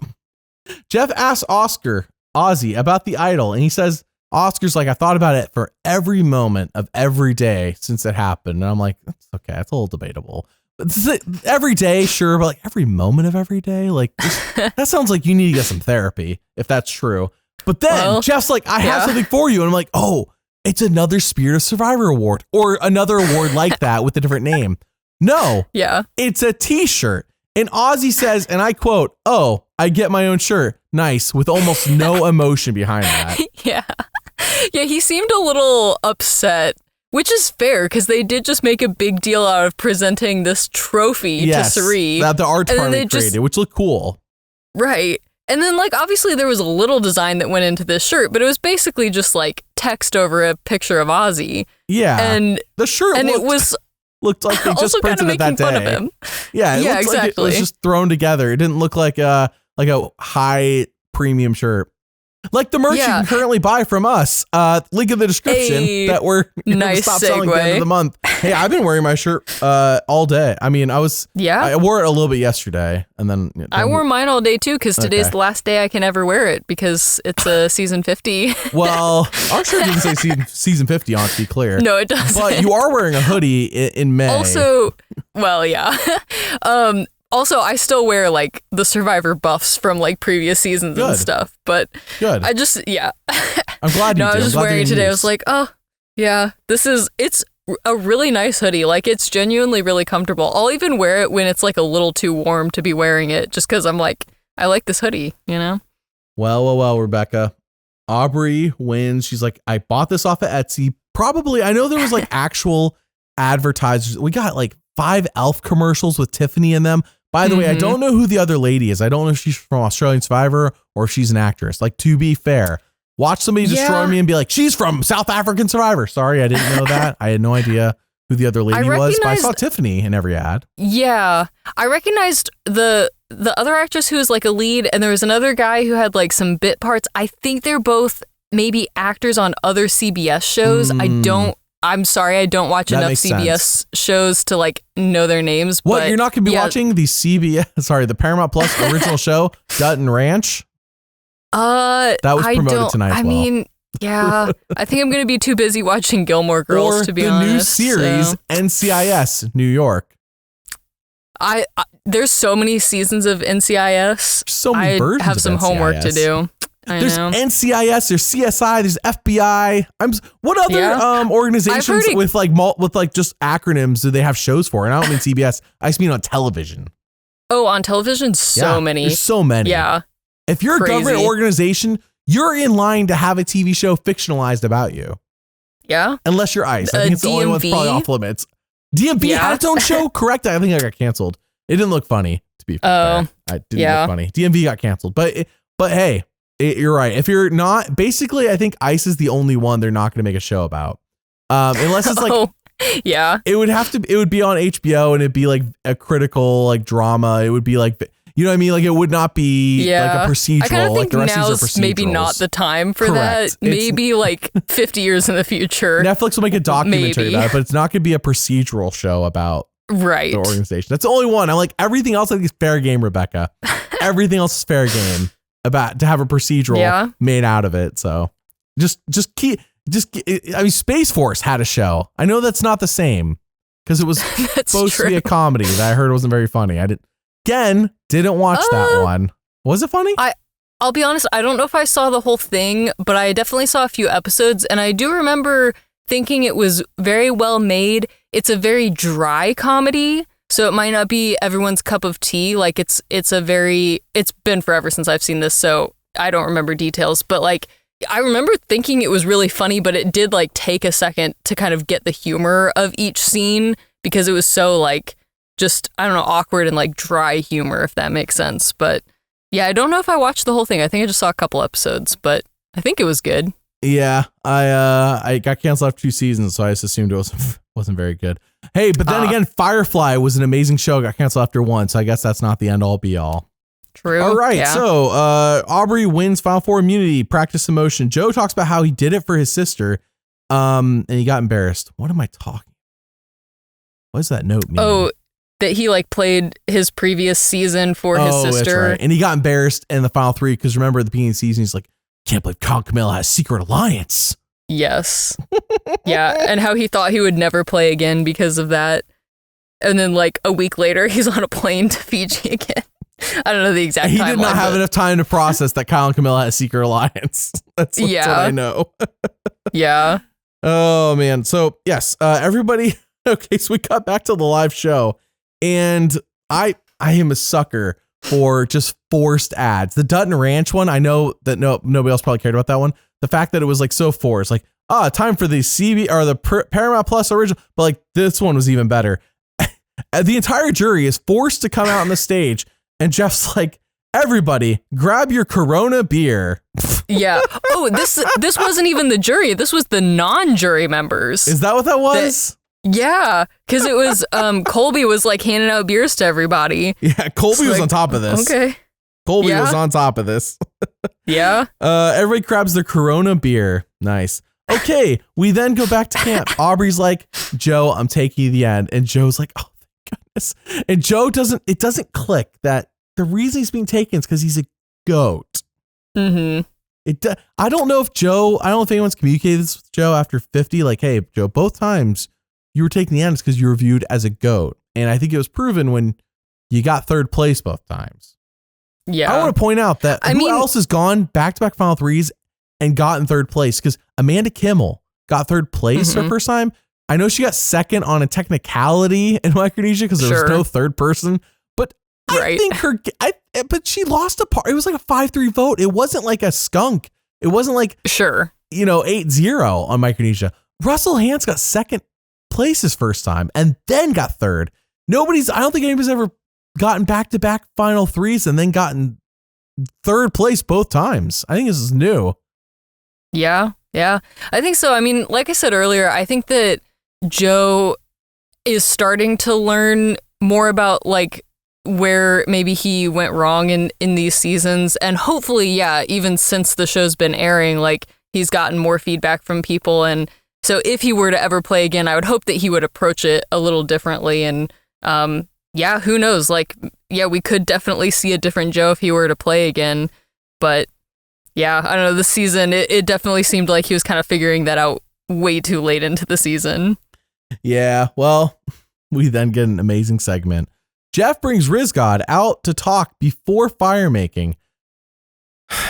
So I'm a bit confused here. Some people are saying this was intentional. No, it wasn't. It was not intentional to spoil the show ahead of time. Not on it. There's no way. I think they played into it correctly once they did it, but it was not intentional. I truly believe Rizgod was meant to be dragged out after he lost in fire making and wires got screwed up somewhere along the way. And Rizgod just like rolled with the punches, give him credit. He wasn't like, oh, are you sure about this, Jeff? Or nothing like that. He just came out there, talked to Jeff.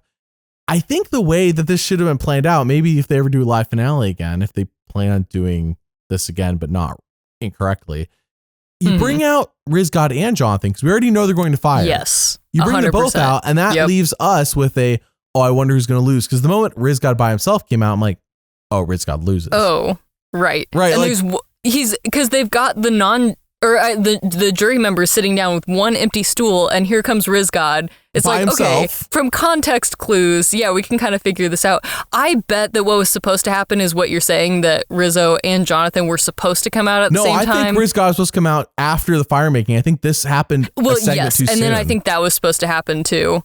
But who knows? Because then there was the second segment that they did with just Jeff and Rizzo where Rizzo was like, I'm a part of another Survivor first.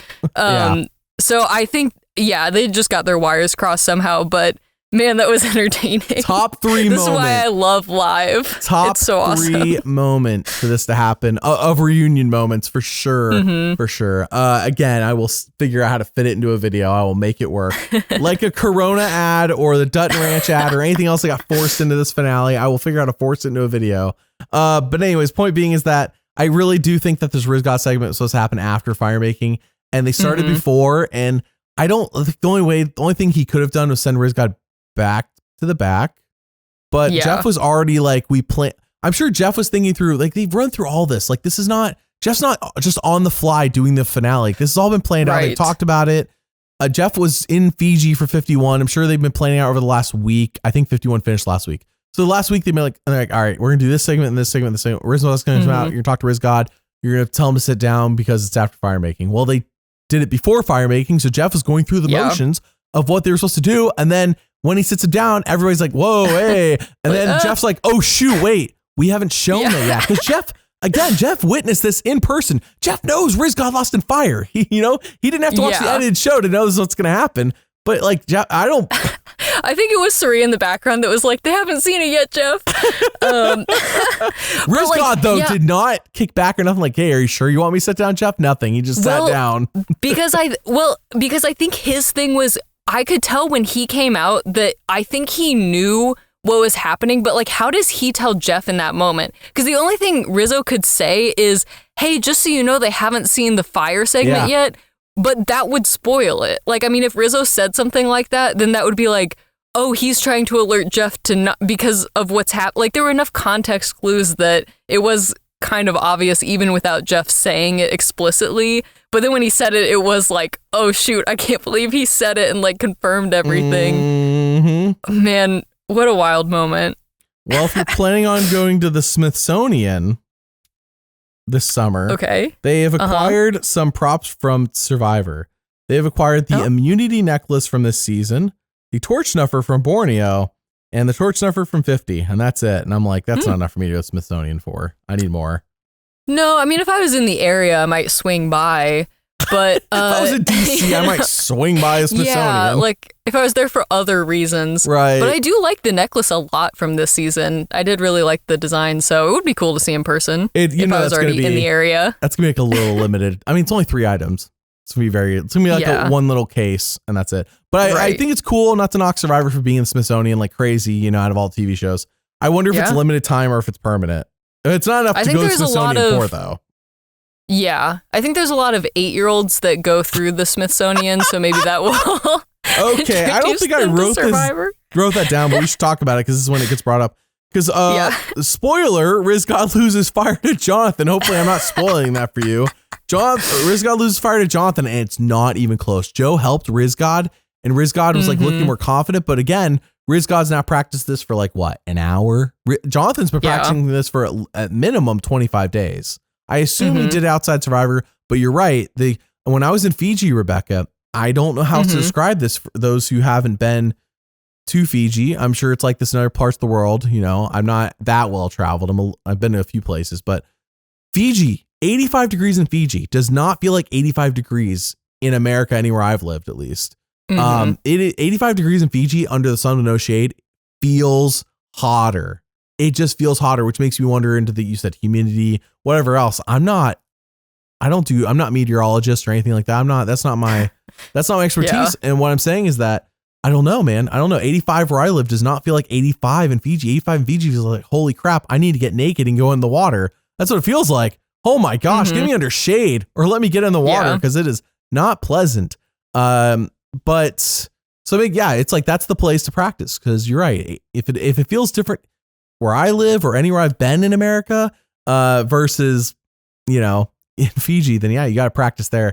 Jonathan's been practicing. Jonathan's ready. Jonathan's prepped. He's like, if I lose, it's because God made Riz God win. It's because not because of me. It's God literally intervened and made Riz God win. So, man, which I do want to say, is there anything I could do, Aubrey, to not do fire? And she's like, no. Yeah. Which I have to say that was sort of ironic, I guess, because he'd had almost the exact same conversation with Tiffany the day before where she was like, is there anything I can say to convince you to not vote for me? And he was like, no. And she was like, all right, then what's the point of having this conversation? And then the next day he found himself in a very similar position. But I do have to say, I think Rizzo, practicing and improving so quickly, I agree with you. He didn't have as much practice, obviously, as Jonathan, but I do think he was psyching Jonathan out a little bit, which is, honestly, like probably his best shot at winning at this point is just, okay, let's do the best I can, figure it out, like psych Jonathan out. Obviously it ended up not being enough, but I think he should have practiced more before this moment, but once he got to this moment, I do think he gave it his all, but unfortunately it just wasn't enough. Oh, I forgot to mention this. When they did some motion at that location that they did it at, where it's like up on the hill with the ocean, all those islands, beautiful view. I love this location. When I went to Fiji last summer, Rebecca, I literally asked the locals about going up there. I'm like, this location. And I was informed, I was informed that they didn't know what I was talking about. And I was like, we're speaking the same language, right? I'm like, I like showed them a picture and I'm like, how do I get here? And they're like, I don't know. And I'm like, man, everywhere else, Rebecca, they would just give me access to it. Like, hey, can I go here? Yes. Can I look at this? Yes. Like I didn't get set. I wasn't told no about anything. They weren't telling me no. They were telling me, I don't know where this is. And so interesting. Talking to anonymous sources afterwards, what I heard was they haven't used this location since 44. And I went back and checked and I'm like, yeah, sure enough, they haven't done any challenges here at this location since 44. So the fact they were back up there 50 is, I'm like, oh my gosh, they did film like a couple weeks before I went to Fiji. They were filmed it there. I wanted to go there so bad because I want to let everybody know the sun sets in that location. The sunset would be behind them doing a challenge. This is the perfect location for a sunset challenge. I'm not saying Simotion is the challenge for it. I think, and I'm not sure if fire making would work with the colors of a sunset. I don't know how that work. But I'm saying this is because like fires, same colors, sunset. I don't know how that work. But I'm saying this is the perfect location for a sunset challenge. The fact that it's back, we haven't seen it since 44. I don't know if anybody noticed that has been gone for that long, because I didn't even think about it until I got back from Fiji. I think if they could pull off a sunset challenge here, would be excellent. Excellent. And especially, Rebecca, when it's like at this point, Final Four, it's like we already, I mean, I guess, you get to practice fire back at camp, but I don't know. They could have done their Final Five challenge here, because it's just a straightforward vote. Usually by the time you get there, like there's not much scrambling left to do. We kind of know where we're going. I don't know. I feel like this is the perfect location for a sunset challenge. Let's make it happen. This is an open era. It's the open era. Let's be open to doing a sunset challenge at this location. It's a beautiful location. There you go. It really is. Though that view is excellent up there. I wish I'd gone. This is the only regret I have, besides I didn't get to go to the Edge of Extinction, and I didn't get to go to this location. The only two regrets I have when I went I didn't get to see in Fiji. So for anybody wondering about that, check out my video, The Unofficial Guide to Visiting Fiji. I have pictures. I have everything. Google Map. I'll show you everything that I got to see that you can go see yourself. Sorry, Becca. What were you going to say? Yeah, no, I have to say that I think, because you were talking about how the vote is sort of straightforward at this point, I do think this section of the episode was the part where I most appreciated that they were cutting back and forth from the live reunion to the edited show. Obviously, also the whole fire making thing happened at this point. I think it really, frankly, picked up the pace of the episode a bit, because like this section could drag. I mean, there was the family visit, which they sort of skimmed over for some reason, but like this whole section, it was like we had this challenge, but there was not a ton of like, I don't know, strategy talk left. So I'm just saying, like, I think if they were to do a live finale again, I'm not totally opposed to them like cutting back and forth between the live reunion, doing interviews or whatever, to go back to the edited episode, because it just like, shakes things up. And then like you said, if they add some things like making this more cinematic, I mean, there's definitely things they can do to kind of help, even if we kind of know, because we kind of knew coming into this episode, like, all right, it's probably Aubrey winning. So there's definitely things they can do to kind of keep the episode engaging and everything. And so just wanted to point that out while we were here.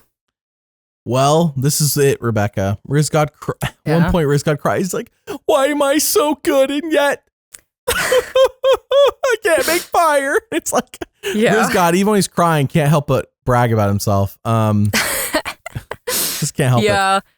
At Tribal, I do have to say, he's like, I channeled the 8-year-old in me when I saw Simotion on Tocantins. And Jeff's like, oh my gosh, somebody's listened to the On Fire podcast, where Jeff himself on the On Fire podcast says, everybody, he said when he designed Survivor, he's thinking about what the 8-year-olds want. That's what he said. What do the 8-year-olds want out of Survivor? Riz God said 8 years old. I'm like, did he flippin' say that because he knows Jeff thinks about the 8-year-olds? Or did Riz God say that because that's the truth? I'm sure it's the truth. I want to lean towards the truth, and it just happened to work out. But I'm like, out of all the ages, not 9, not 7, 8. It's the 8-year-olds. Yeah. Gotta get the 8-year-olds watching the show, I guess. Yep. It's all about the 8-year-olds. Who knew? Hey, when my child turns 8, I'll be like, hey, got a show for you. I have a show for you. Have I got a show for you? Have I got a show for you? Is that VeggieTales? That's from something. Yeah. All right. So anyways, Riz God loses in fire making. It's not even close. I wonder what the time on this was. I don't think we got an update on that. I would love to have known how long this took for Jonathan. Because I think if it was a record, they would have told us.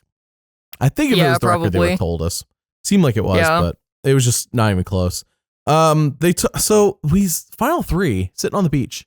Are they talking about the movie Castaway with Tom Hanks?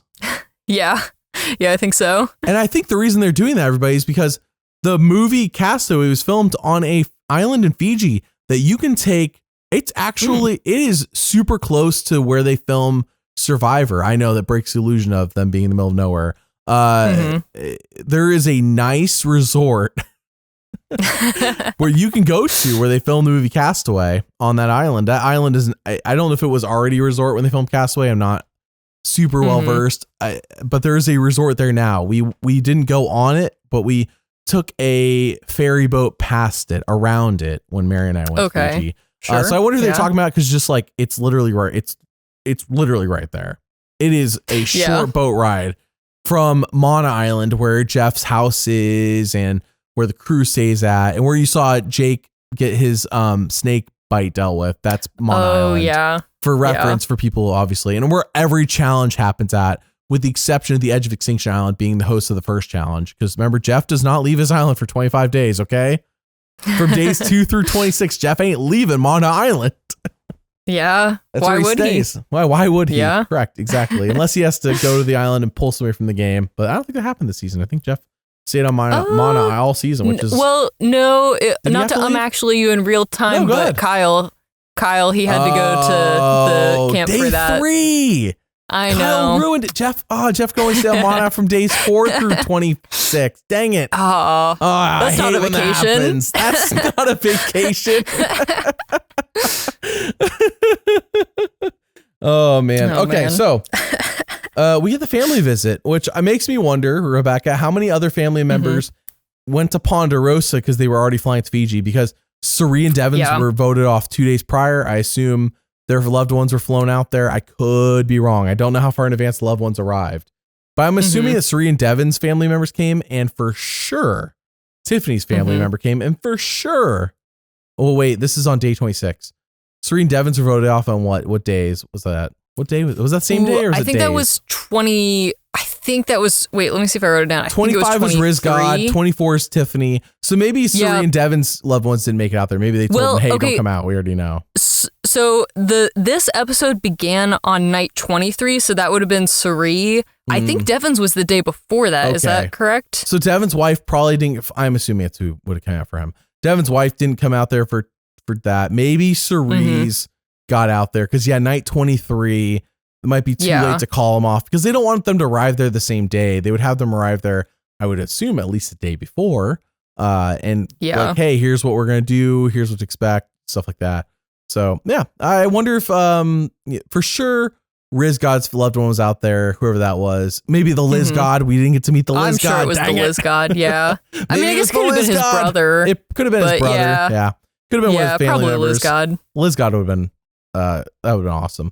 Unfortunate. And of course, Tiffany's loved one, I think, would have been there. But yeah, I wonder if Suri's made it.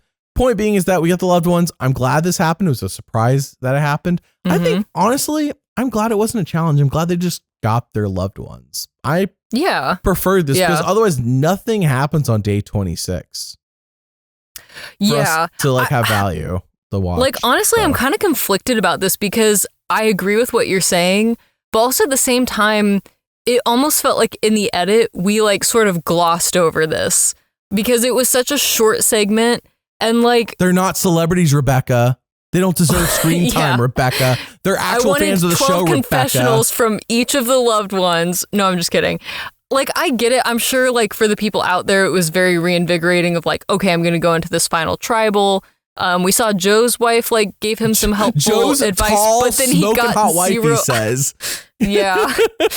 I don't know. It just felt like I'm sure it cost them a lot to fly the family members out there. And I felt like I don't know how much value was like added besides what you're saying, which is like otherwise nothing happens on day 26. Yeah. So like, I don't know. I'm very torn on this. Like part of me wants this to happen earlier so that it can have more of an impact on the game.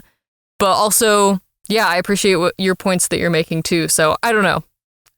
What if their family members were at Final Tribal and they're like, Joe, your wife's so tall, you don't need $1 million. They start using excuses.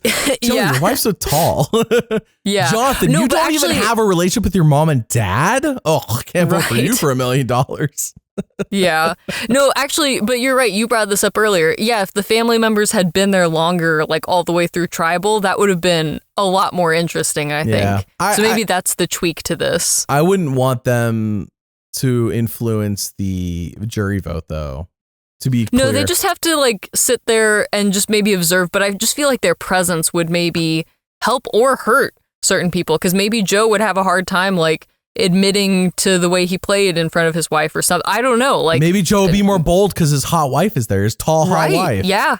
No, absolutely. Yeah, I think it could impact the way that people approach Final Tribal for sure. Okay, here's a proposal, Rebecca. Because the open era is everything's in play. Everything. Yeah. Here's what we do in the open era. You ready for this one? We bring back the commentary box that Boston Rob and Sandra sat in. Because everything's in play. Everything.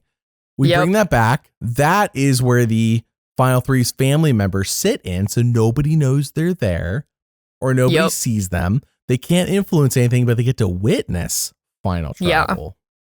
That's a great balance, because if their loved ones know that they're there, that would influence the way that they present themselves at Final Tribal, but the jury shouldn't know that they're in the box. Like, yeah, absolutely. Yeah. I love that. But once they do that once, then everybody's going to assume if there's a box above them.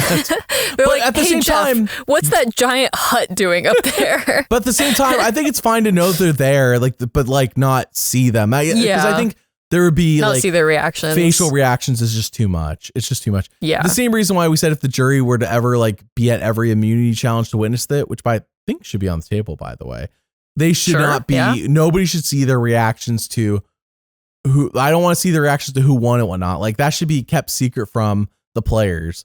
So they would have to be not a one-way mirror, but some sort of way, because you don't want the jury like cheering for someone and then everyone's like, oh, we got to vote that person out because the jury loves them. Oh my gosh, yes, Aubrey won immunity. Oh crap. Oh no. Stephanie's like, Jonathan, you're the total package. Oh my goodness. And everybody's like, does Stephanie have? Okay, I'm just gonna leave it. Does Stephanie? Yeah. Okay. There's something, I don't know. It wasn't just me, right? I thought everyone was thinking the same thing. Like, it was a little odd. I don't know. Stephanie she's married? Okay. So family visit. Joe's wife. Yeah, she is. Joe's wife, Jonathan's brother, Aubrey's mom. But the only person to get a flashback during family visit was Aubrey. It's like just hammering it home. I mean, this was the perfect time, by the way, to flashback to Jonathan telling his brother, I conquered fire making. Last time I lost and this time I conquered it. It's like flashback to last time when he lost. This time he conquered it. Yeah. And then Joe can be like, oh, last time I lost in the final 3. Last time I didn't have the confidence my wife is giving me now. Oh no, Kyle and Camille have a secret alliance. Oh, like they could have given everybody a flashback. And this is why I proposed for the open era. In terms of give us some almost like the view, think of it like Charlie versus Kenzie. We all went in the final episode, assuming it was one of those two, and it was, but it's because it was such a 2-horse race. I want to feel that about the final 3. I want to feel this is a 3-horse race. I want to feel that every time. I want to be like, everybody here has a chance. I have my opinion on who's going to win, but I want to feel that everybody has a chance. And I just didn't feel like everybody had a chance. Well, especially again when Aubrey's the only one getting like the 10th flashback this season about did you know she lost to Michelle on Co Wrong? It almost became like a meme. Did she? I feel like I heard something about that at some point, but yeah, definitely needed the reminder again. Yeah. No, but I think and also to your point, like if everyone were to get flashbacks or like this is my character arc for the season or whatever, that would also help this family visit feel less rushed. Because it definitely felt like we were like, yeah, Joe's talking to his wife. Yeah, Jonathan's talking to his brother.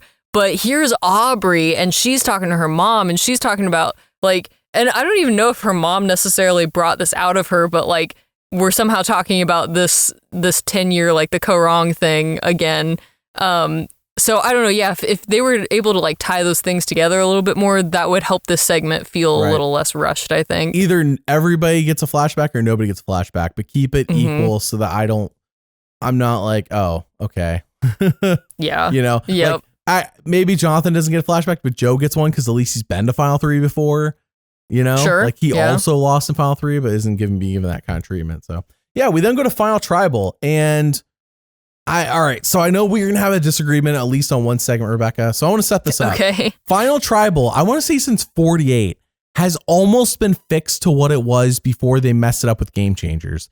After Millennials versus Gen X, they're like, all right, we're going to do a new kind of jury where everyone sits down and we're going to go through groundbreaking each phase of the game, outwit, outplay, outlast, or physical, strategic, whatever. It's like, they just changed the name for it, but eventually they just dropped the whole charade of having 3 different segments of Survivor and just let the jury ask questions. And we're like, oh shoot, when I think it was 47 or 48, I think it was 48, when they finally just dropped the charade and just let the jury ask questions, but they're sitting down. And we're like, okay, now let the jury stand back up like they used to. And I have told you, Rebecca, every time, like, the reason they don't do this is because Survivor craves control. If the jury gets to stand up and talk, they have to show each of them. But if they sit down and ask questions, well, they can choose who to cut. And tonight, that certainly happened. Again, we had 11 jurors. And I want to point out that people who were told, hey, go ahead and ask your question, were Coach, Devins, Stephanie, Ozzy, Emily, and Christian. That is 6 out of 11 people who were told to ask their question. I'm sorry if I missed somebody. I think everybody got to say words out of their mouth, but not everybody got to ask, like, here's a question for all 3 of you to answer. That we saw on the show. I'm sure it happened on the island. But on the show, they get to choose who they want to cut out. And I think that's a bit unfortunate. Though I'm glad that they left in one of those people, because I think it felt a bit old school. Though Madison and Rebecca were all over me about how they don't like it. So we'll get to there. Rebecca, let's do this. Final Tribal. Coach asked what they had to compromise in this game. And I'm like, wow. Would Coach have answered this honestly? Such a Coach question. Would Coach have answered this honestly? That's what I want to know. He probably would have answered with a haiku. So Coach would be like, maybe it would have been honest. I gave up nothing. I played with honor, integrity. I'm the only person here to have never lied all season. Joe says he had to be dishonest. I'm like, Joe, being like actually correct. Like Joe, by the way, Joe at this tribal, kind of like last time he did nothing wrong. In 48, I know maybe that's a hot take. I don't think it's a hot take. Joe did nothing wrong. It's just that Eva and Kyle were much better, if that makes sense. Like, I don't think he had the gameplay to back it up. Joe's Final Tribal was average. Joe is not. It was, if Joe went against other people, Joe could have had a better Final Tribal. It's just that Kyle and Eva were hitting the jury just right. They knew what to say. This time, again, it felt like, did Joe improve from last time? Hard to say. I think Joe was kind of ignored. I don't think Joe had a chance this time. Yeah. I almost feel like we would have maybe, and I don't know, maybe this is not a fair thing to say. I feel like we might have gotten a better read on him if Jonathan wasn't there, because I feel like the two of them sort of ran in similar circles. And so, like, clearly Jonathan had the superior, like, social game because he was the one who ended up getting votes tonight. But yeah, I would almost be curious, like, if it was Aubrey, Joe, and, like, Rizzo, for example, would Joe have gotten, like, Coach, Chrissy, and Stephanie's votes? I don't know that he would have, but, like, yeah, that would have maybe, I don't know. Yeah, I would just have been curious to see those results, like, if he would have gotten votes based on the way he played, if he wasn't sitting next to someone who played, like, very similarly to him, but just better, you know? Yeah. So I saw another thing online I want to mention real quick that's relevant to the finale. Yeah. I don't know how to say this without saying, like, okay, how do I say this without sounding mean about it? Okay, we all know that when there are people who work in journalism, in the press, who just do fluff pieces. Does that make sense? I'm sure I'm nicer to The Amazing Race than I probably should be. Like whenever I talk about The Amazing Race, all you hear from me is glowing. I'm glowing about The Amazing Race. I love The Amazing Race. I think it's underrated. You never hear me criticize that show. I think so. I'm pretty sure. And I probably should because the show is not perfect. I just want to be clear. Like that is my weakness. Like I will basically just praise The Amazing Race despite its own flaws. The Amazing Race, Rebecca, by the way, season 37 that aired last year, 33 days, went to like all these different countries. Survivor can't do more than 26. 33 days, other countries. Right. Okay. So anyways, I'm aware that I am a shill. I will do fluff pieces. So unnamed person said on social media, but prominent does fluff pieces for Survivor said, Rizzo discusses the live spoiler flub with Jeff Probst during the finale. It was definitely a jaw-dropping moment. So far, so good. Here it comes. Okay. And not Jeff's fault, since a producer clearly mistimed that live segment placement. But I thought the host handled it about as well as you possibly could, having a lot of fun with it and joking about the mistake. Just tell Jeff you want to be his Boston Rob. It's okay. Yeah, it is. I mean, not surprising to just name or to blame an unnamed producer. Right. That's the right call. Sure. It's not Jeff. Yeah, that's fine. Jeff's Let's not throw anyone under the bus. Yeah. Also, like, I have to say, okay, but about this moment. I'm sure it was, by the way. I'm sure it really was. I'm sure it was an accident. I loved that they like doubled down during the live on this. That was so funny. Jeff was a little self-deprecating. He doubled down. He's like just playing into the joke. I feel like they handled that super well. It's not super surprising to me that this is the statement that they're making afterwards, but it's like, just own it. Like, it made for great TV. I'm sure it was like a little embarrassing and everything. And like, yeah, maybe some people are annoyed, but like, about, though. It absolutely is. And it was very entertaining. This made for great TV. So I have zero complaints. Like, I wish they would lean in. I mean, yeah, obviously don't plan stuff like this, but when it happens, just lean into it. Own your mistakes, double down. Like, it's funny. I don't know. I'm sure the question came up of, do we pretend this didn't happen and just move on?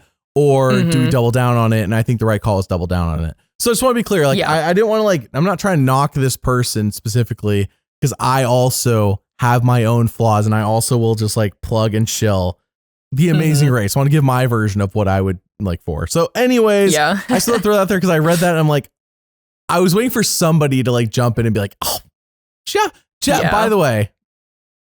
All right. Anyways, so let's leave it there. So Coach asked just real quick, I want to say I saw the Survivor Instagram post that you were talking about earlier where they tagged Aubrey. Yes. They have changed the caption. So now it just says all smiles from our champion after winning Survivor 50. And they removed the tag. That's like when they did their Mother's Day post and it was like so sloppily done, Rebecca. It's gone now, by the way. It was so sloppily done that like every lady's head was like chopped off. Like they didn't do it right. Like they just like lazily slapped in these cast photos and said Happy Mother's Day to the mothers of Survivor 50. And half the comments were like, where's Genevieve? Because people call her mother, not because she's an actual mother. And the other half of the comments were, why is everyone's heads chopped off? And so they deleted the post and made a new one, which is the right call, of course. But yeah, that's so funny. I'm glad that they fixed that because so I wonder, did they edit or did they upload a new post? I don't know. I don't know. It says that they posted it an hour ago. Oh no. So I'm assuming it's the same post. But it's the same post because I had already liked it and I still liked it. Yeah. Okay. Yep. So Coach asked everyone, Rebecca. Yes. I would never. No rabbit trails on this show. I would never rabbit trail. Coach asked what they had to compromise. Joe, we already talked about Joe. Coach asked that. Aubrey says on 50, she was not going to be afraid to hurt people. Fine. Like, okay. Jonathan says he used everyone to his advantage. Masson said that's word salad. What he said. This is me distilling down what they said, by the way. Obviously, I didn't have all the quotes. I didn't get to watch the episode in advance or whatever. So that's Coach's question. Fine question. Answers were kind of whatever. Devin asks about secrets. Jonathan says he tried getting out Ozzy so much sooner and it was his idea. Does that basically he said? Because I want to make sure I got my own notes correctly. Let me know if I'm wrong. Yeah, it basically he was trying to get Ozzy out, but then he switched to Rick because Rick was trying to throw him under the bus, and then Stephanie fell on her sword for him. But basically, I think it all boiled down to him saying he knew that he couldn't win against Ozzy, so like he was secretly targeting him, even though like other bigger targets ended up coming up that he had to take care of before he could get to Ozzy. But yeah, I don't know. Yeah, that was my, again, I was like typing super fast during this because it was a lot, but that was my understanding of what he said. If Jonathan ever gets a story video chosen, and I got through out there, Aubrey will have a story video made. I'm going to be working on that immediately. That will be on Patreon. Earliest next week. Latest, like June 1st. Like I'm working on it as soon as possible. It's just that these longer episodes, it just takes longer now to make the story video. The make winter sure story that you make sure you mention. I think she almost won Co-Wrong. Make sure you mention that at some point. Did she? Oh, I did. Yeah, it's like a little known fact. It's like one of those like little secrets, like Eric giving me to Natalie, or Sammy's only 19. Yep. Okay. Anyways, I want to point out we did no running gags during 48, 49, or 50. So I think people well, look, we can podcast that making running gags. I guess that's my point. Look, Ma, I made it. Sure. Yeah. All right. So Devin asked about secrets. Jonathan says that. Chrissy and Steph jump in and compliment Jonathan. I'm like, oh my gosh, Jonathan. Yes. Yeah. Yes. And I was like, oh, okay. They're voting for Jonathan, which is fine, by the way. I'm actually okay with the jury being open about who they're going to vote for. Like, sure, if you're going to be absolutely. biased, just be biased. That's fine. Well, and also, I'm sure they're discussing all of this at Ponderosa. So it's like, it's just, okay, yeah, we're talking about it in the show. Like, that's fine. I don't have a problem with that. Yeah. And then Aubrey's like, I didn't keep any secrets. And they're like, oh, well, Aubrey, that wasn't the question. Right. And they're like, what secrets did you keep? She's like, I didn't. If it was beneficial to me, I gave up the secrets. That's like, so the answer is none. I thought she had a pretty solid, I thought she had a pretty solid answer to this of basically like, it was more beneficial for her to share secrets with people to like gain trust because she was playing the middle. Mm-hmm. Like that was a pretty solid ansse, I thought. As she's sitting in the middle at Final Tribal, someone pointed it out. Ugh. Cinema. Yep. Cinema. Riz cinema. Multiple times it was said during the segment, Devin's like, don't worry, Joe, we'll get to you. And as the Arrested Development narrator would say, they did not get back to Joe. Oh man. Poor Joe. I feel like that's just like a summary of this season. He was such an afterthought in terms of who's going to win, obviously. Yeah. Poor guy. So then we go to Stephanie, and this is where Mass and Rebecca and myself, we were having a little disagreement, and I want you to air your side and I'll air my side. And it's okay to disagree, as always. Like, goodness. We'll still be friends after this. Maybe. Stephanie basically says Jonathan did everything. And people get ticked. They're like, Stephanie, where's the question? And she's like, I'm getting to the question. And as my sister said, is the question in the room with us? But she does not ask the question. She just basically makes a statement that Jonathan is the total package and amazing, and he should win the season. Yeah.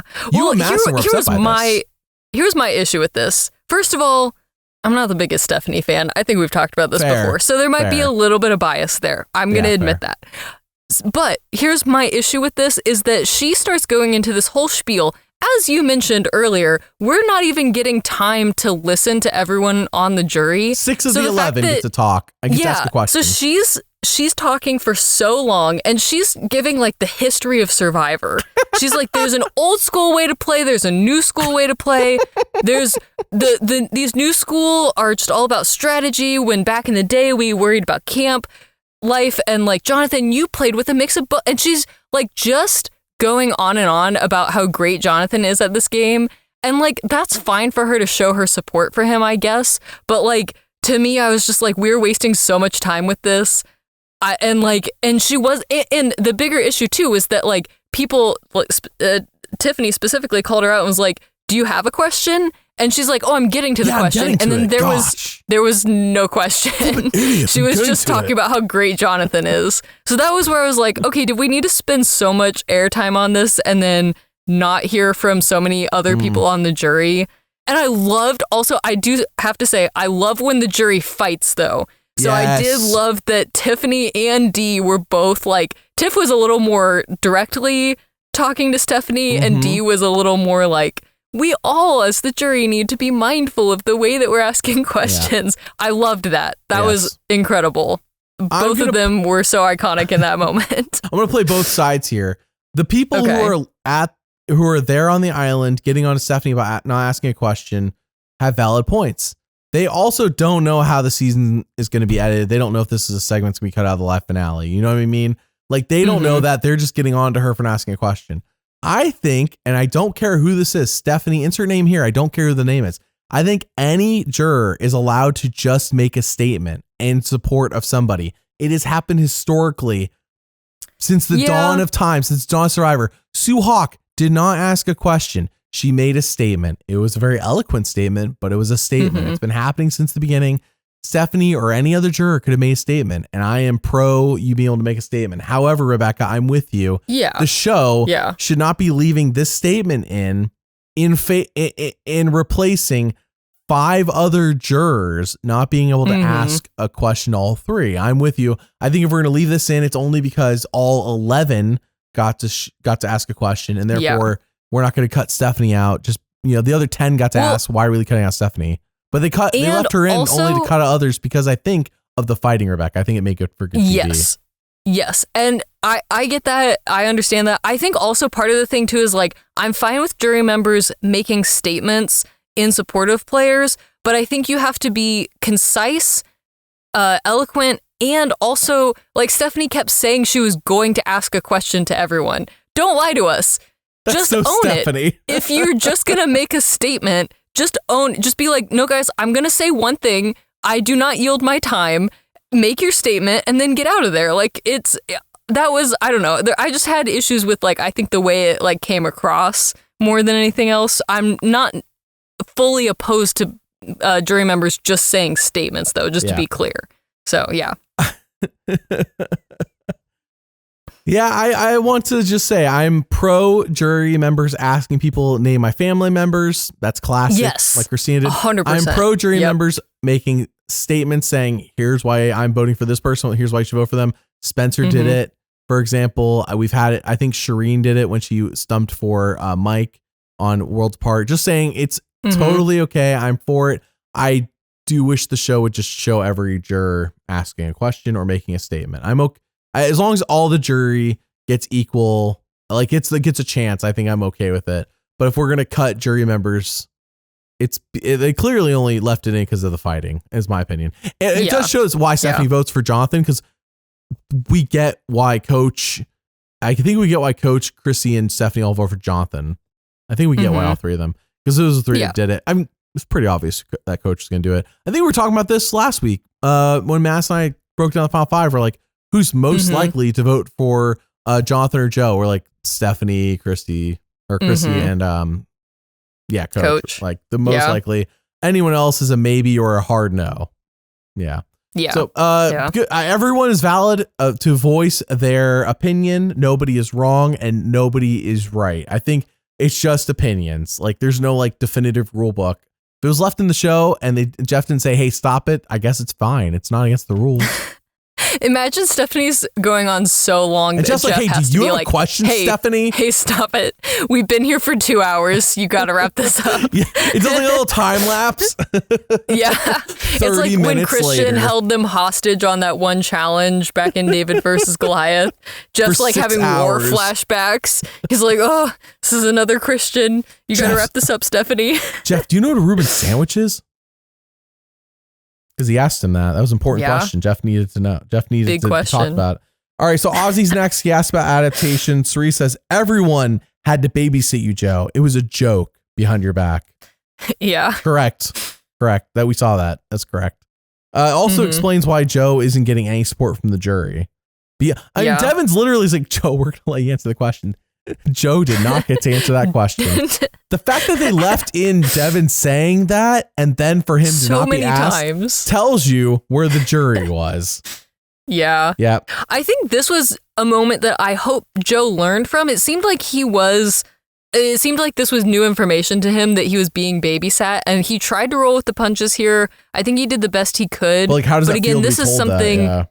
Yeah. But I think this is something that if he were to play again, like, I'm sure, obviously, now that he's seen Survivor 50 and seen, like, all those conversations about, oh, we got to go babysit Joe. Because I think, like, in his head, it made sense that he's trying not to lie to people as much as possible. So therefore, he is going to be more wishy-washy when he's talking to people. But that was like creating a problem with his social game. So hopefully that's something that he'll learn from if he were to ever play again. But yeah, this definitely seemed like a big learning moment for him. So let's go. We got a couple of jury members left. Ozzy asked about adaptation. Sri says everyone had to babysit you, Joe. You're saying Joe might have learned, but it's like too little too late. Kind of like his wife telling him to get his act into gear, I guess. His tall, hot wife told him that. And it was just too late. Like, it's the end of his second season playing. Like, if you're tell learning him that after at 48. Final Tribal, tell him that after 48, not during 50. And if you're learning at Final Tribal how the jury perceives you, it's too late. It's like, you have to know that like much earlier. Unless you're like, it's a happy accident. Like, oh, I thought the jury would hate me. This is nice. That's the only time you want to be unaware of what the jury's thinking about. You're like, oh, they like me. They really like me. Ozzy basically says Aubrey played the middle, which is basically true. Jonathan says he used real life things to blindside people. Honestly, there's nothing really stood out as amazing in any of the answers or really bad. It's really the Stephanie moment, the only part of Final Tribal stood out to me. Which, honestly is probably why they left it in. Like you were saying, it was kind of the most interesting kind of like part a blah of this Final Tribal. Emily asked about relationships. Aubrey says she screwed up with Stephanie. Rizgod asked about Aubrey not having much agency. Aubrey said she needed to get rid of the idol. Jonathan says he drove the Ozzy vote. Ozzy, D, and Camilla vote, showing why he should get second place, by the way. Jonathan, I know that he gets second place and he's probably disappointed. I think this is probably best case scenario for him, considering the final three he's in. He was not going to beat Aubrey, but he did the best he could. And I think unlike Joe, and unlike so many others this season, Jonathan showed growth from his last time playing. And I don't think Jonathan has the potential to win this game unless he learns from his mentor, Boston Rob, that you need to be sitting next to like a Philip Shepard, a Natalie Tenorelli, a Rizgod, who hasn't been seen by other people yet. You know, like, he really was right to be like, I need to sit next to Joe and Rizgod. I think Jonathan wins in that scenario. I think that is his best case scenario. I think Jonathan wins. I don't think Rizgod wins. I think Rizgod gets a vote, maybe. But I think Jonathan, I'm not saying Jonathan clean sweeps the jury, but I'm not saying that Jonathan loses. I don't think Jonathan loses that final three. That definitely would have been his best shot for sure. He had the right read. He was correct. It just didn't get pulled off. Joe says, I did not handle the Devon's argument correctly, which, hey, again, Joe is not a moron. He's just not good at Survivor. He's not He's not a real life moron. He's just bad at Survivor, if that makes sense. He's a moron when it comes to Survivor, but that's not like a shot against him on a personal level, because I don't think he's a dumb guy. And also, again, I think he was less bad this season than he was in his original season. Which is crazy, because 48 was like, we love Joe. It's the Joe show. I mean, we thought he was going to win the whole time. Eve episode got nominated for like an Emmy. Yeah.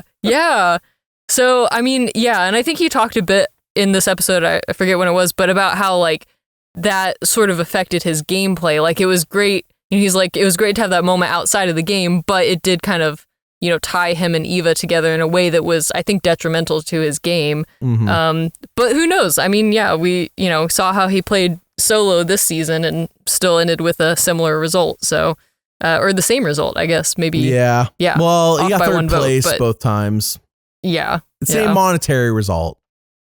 Yes, correct. Yep. And he wasn't in any Elf ads, or Serena and D got that Corona ad. He wasn't in any ads. So he got paid basically the same. I don't know if they got paid anything extra for doing a live reunion. He didn't even get a t-shirt or anything. He didn't get a t-shirt or a Survivor Lifetime Achievement Award. Yeah. Huge bummer. So Christian's the last one. He said, Christian, wrap it up. And I'm like, oh, shoot, we definitely didn't ask all 11. That's when I was like, oh, shoot. I went back counting. I'm like, nope, not even close. Christian's like, what is your guys' story? And I just want to throw this out there.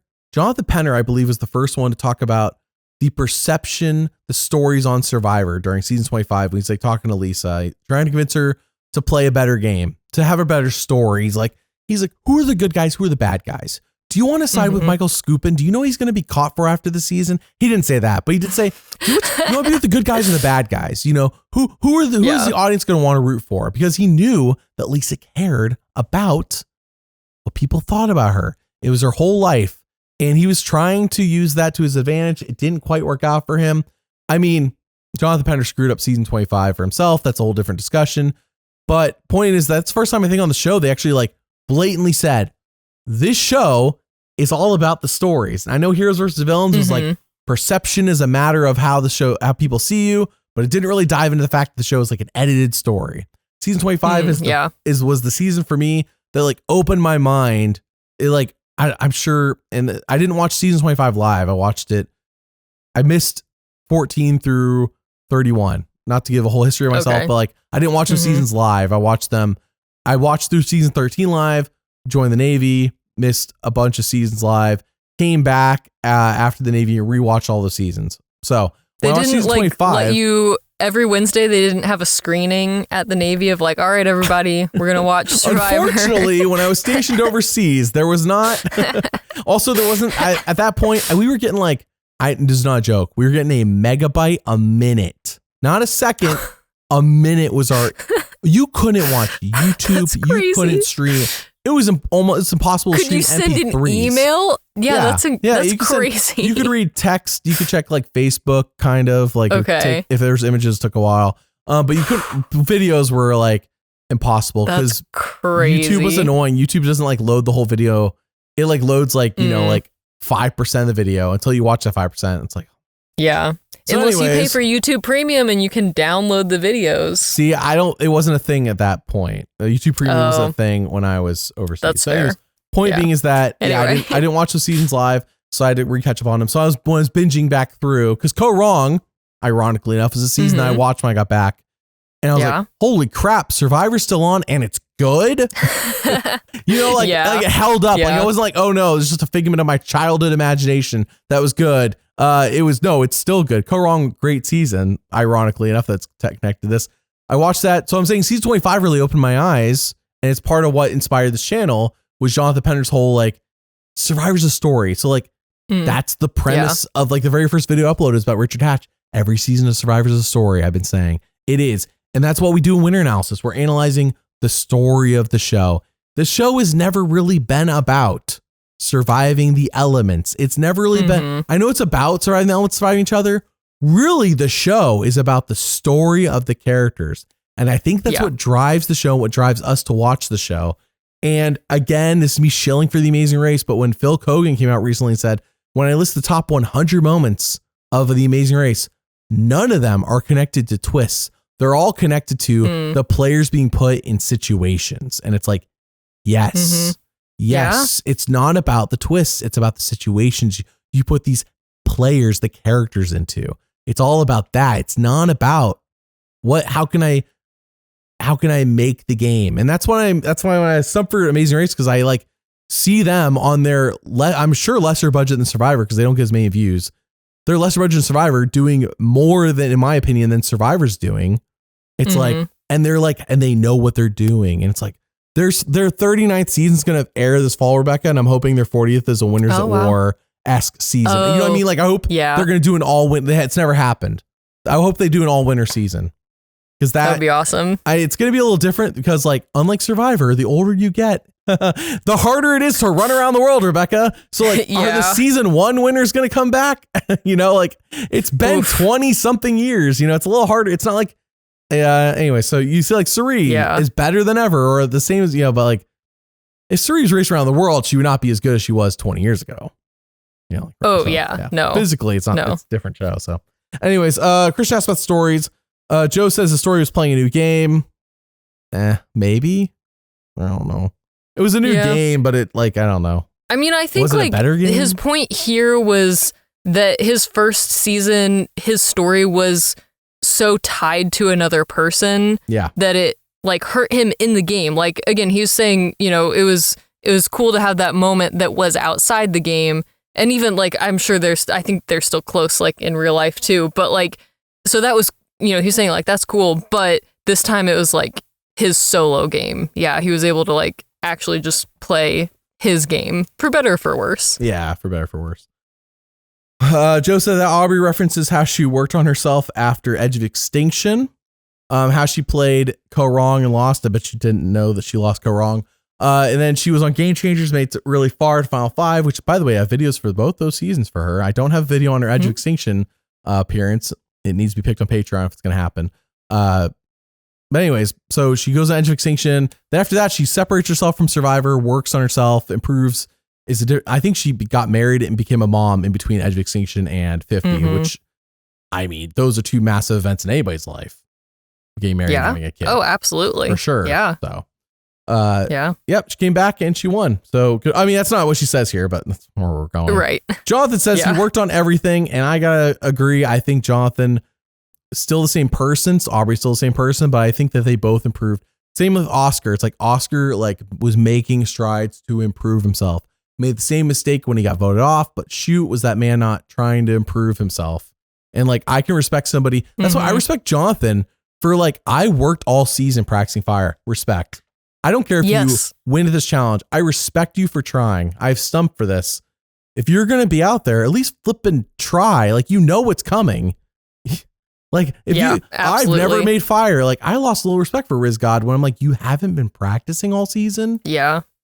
Well, I mean, even because I think we saw that also with Aubrey. I mean, she went and bought the challenge off of Etsy just on the off chance that it was even chosen this season. She didn't even know she had that was going to be the choice. She had the right read. Sure. She saw those three challenges. She's like, it's going to be this one. Yeah. But point being, she went out and took the initiative and was like, I'm going to be prepared in case I'm in this situation, which is a likely situation God was to be not in. prepared for the situation he got himself in. He's like, I was trying to do everything to avoid it, which was what exactly? Yeah. Which is, I mean, I'm not saying this would have been better for him in the long run, but if he hadn't flipped on Ozzy, I mean, I think he had a good shot of getting to the final three with Cirie and Ozzy. I'm not saying he would have won in that scenario. He probably would have gotten third place in that scenario. But I know people knocked me a few weeks ago when I said that I'm Riz God made the wrong move on Ozzy. I think he should have made it 1 week later, and I think it would have changed his entire game, the course of his game. I think he made the move 1 week too early. And yes, it is partially because I was rooting for Oscar and Cirie, but it also is this move is 1 week. It was one episode too early. When I say 1 week, one episode too early, in my opinion. I still don't think there's a chance he wins the season. I just think people are we don't know who you are. And apparently he's out there being lazy, which, as you saw, some of the jury's not respecting that. Q was not respecting that, and he didn't make the jury, but that just tells me there's other people out there. Q just is not afraid to say what he's thinking. That's what that is. Right. Yeah. Right. He's not afraid to just say it. Q, in his I'd love to see him play again. In his audition tape for Survivor, said, I am one of 17 kids. My dad does not know how to pull out of a driveway. It is not funny. Once it clicks, it clicks. Once it clicks, it clicks. That's crazy. Oh man. So yes, Aubrey wins 8-3. Jonathan looks a little upset. They had Aubrey, they had to know, right? Yeah. Listen, let's just watching the show. Jonathan, you got skunked. You know what I mean? Right. Right. Jonathan's not like Joe. Jonathan is not a moron. He may not be the best at the game. He's not a moron. Aubrey had to know. In fact, she had to know. I think so. She had to. So anyways, Aubrey was I felt emotional for Aubrey when she was emotionally reacting. Also, gets a flipping Toyota, which I was waiting for all season as well, because Boston Rob preseason did an ad with Toyota for Survivor. And I was like, oh, car challenge is back. No car challenge. Yeah. And Jeff tries to retcon that this is not how the car curse works, Jeff, because Rebecca, in past seasons, they've given the car away after somebody's already won the season. In fact, they gave it to Amber after All-Stars. Amber actually got a car from Boston Rob she didn't win it in a challenge. Boston Rob didn't, and he lost the season, but he did marry Amber. That worked out. Well, they gave it to Amber and she gave it to Sheehan at the All-Stars finale. So this ain't it. You have to win the car in a challenge and then win the season to reverse the curse. Nobody's done that yet. Yeah. When that happens, it's reversed. Maybe in the open era. Yeah. There's plenty of opportunity for that to happen. Joe make it happen. Joe is a perfect loser. Aubrey mentions when she's having her little mini rant. By the way, didn't get enough time to talk. Nobody did. Aubrey mentioned specific lessons from Sarah Lacina, Underwood. Specific lessons from each of those people. And then Michelle taught me things. Didn't say what they were. Yeah. Is there a little animosity between these two? Because I've been sensing animosity online between these two. I don't know. I mean, I have no idea. I don't know any inside information, but like, I feel like if there was animosity, I don't know if she would have mentioned her at all. Like, I don't know. Well, I mean, the story. It was in the season like 10 times that she lost to Michelle. It's almost like if you're going to mention those other two winners, it would be bad to not mention Michelle, if that makes sense. Yeah. You know I truly read this as like they didn't give her enough time to finish. Like she's like specific. She started with Sandra. Yeah, she started all the way back with Sandra. Oh, okay, Sandra. And was like, I think making her, I don't know if she was going fully chronologically, but like, yeah, she was, I just feel like she ran out of time. She was like, so Michelle, I got to mention her before you cut away from me. Like, yeah, that's how that read to me. We need a rival season, Rebecca. Get Michelle. We talked about that last week. Remember, we said 2 tribes, 20 players. So, I mean, they could do 22. I don't care. You have to, that wouldn't really work. 2 tribes, 10 people each, but the rivalries are on each tribe. You don't separate the rivalries. They're on the tribes. Michelle and Aubrey on the same tribe. We need it to happen. They both won. Get them on the same tribe as a rivalry. You know, get them as a rivalry. Oh, that would be so messy and so entertaining. Get him as a rivalry. Yeah. All right.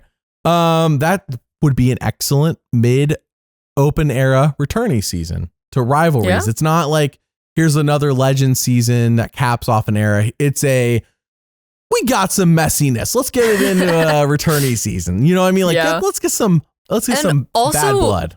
You know what would be funny is if like one of the tribes was returning players. That could be the next celebrity season, Survivor Bad Blood, starring Taylor Swift, and a note that Taylor Swift approved via her PR rep. Oh my goodness. But what they need to do is like one of the tribes is players that we know, it's returnees. The other tribe is people we don't know, but it's like people, I don't know, going through a divorce. Like they have like the serious beef in real life. I don't know who would agree to this. Like, why would you go on a reality show? Like, hey, Rebecca, it's happened.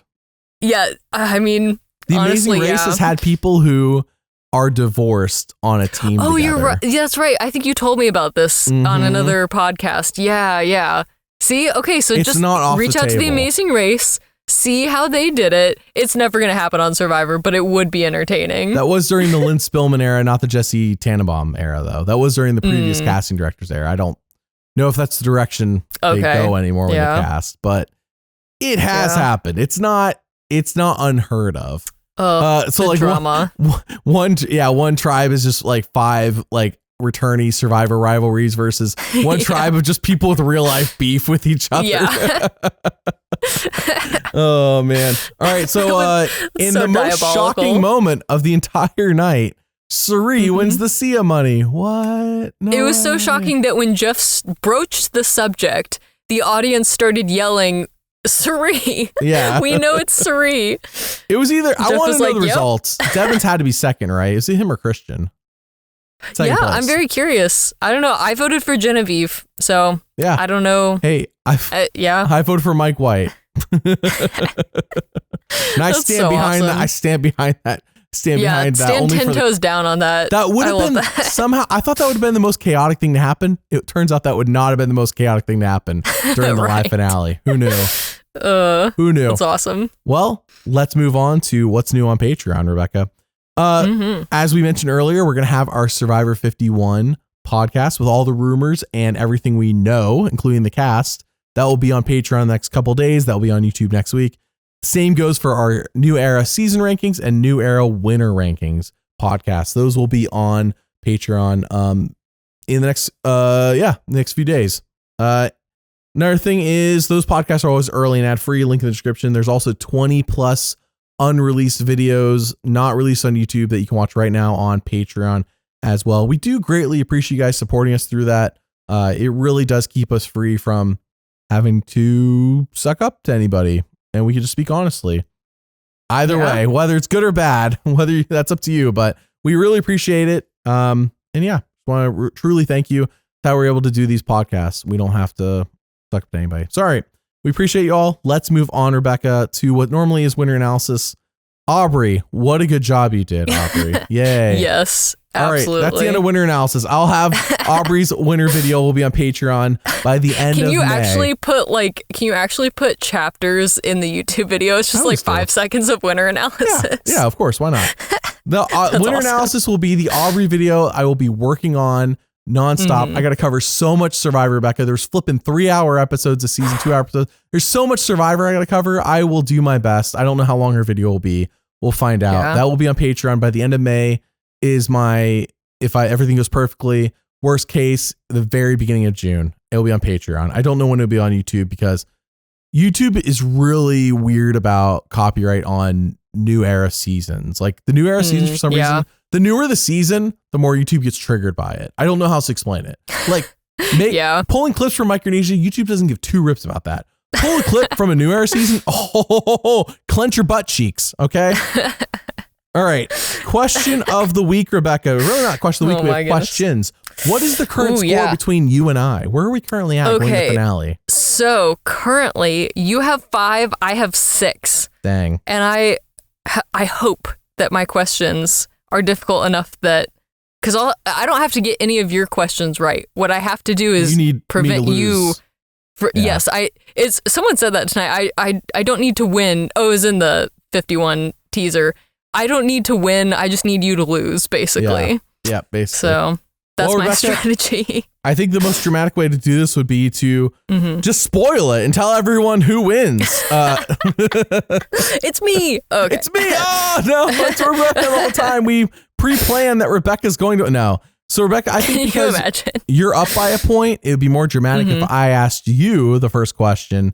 Because if I miss your first question, it starts sucking the drama out. So, all right, Rebecca. Right. Your first question is, which of these 2 Survivor players were on The Amazing Race together? Okay. Your options are Whitney and Keith from South Pacific, Brett and Jay from season 33 Millennials vs. Gen X, Eliza and Amy from Vanuatu, or John and Jacqueline from San Juan del Sur?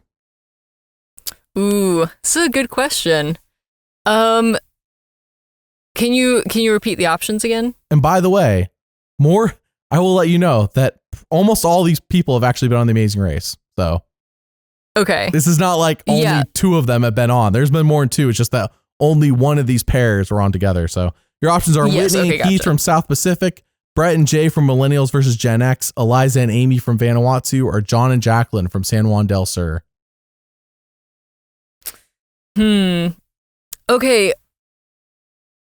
San Juan del Sur, that's blood versus water, right? Yeah, blood versus water too. Yes.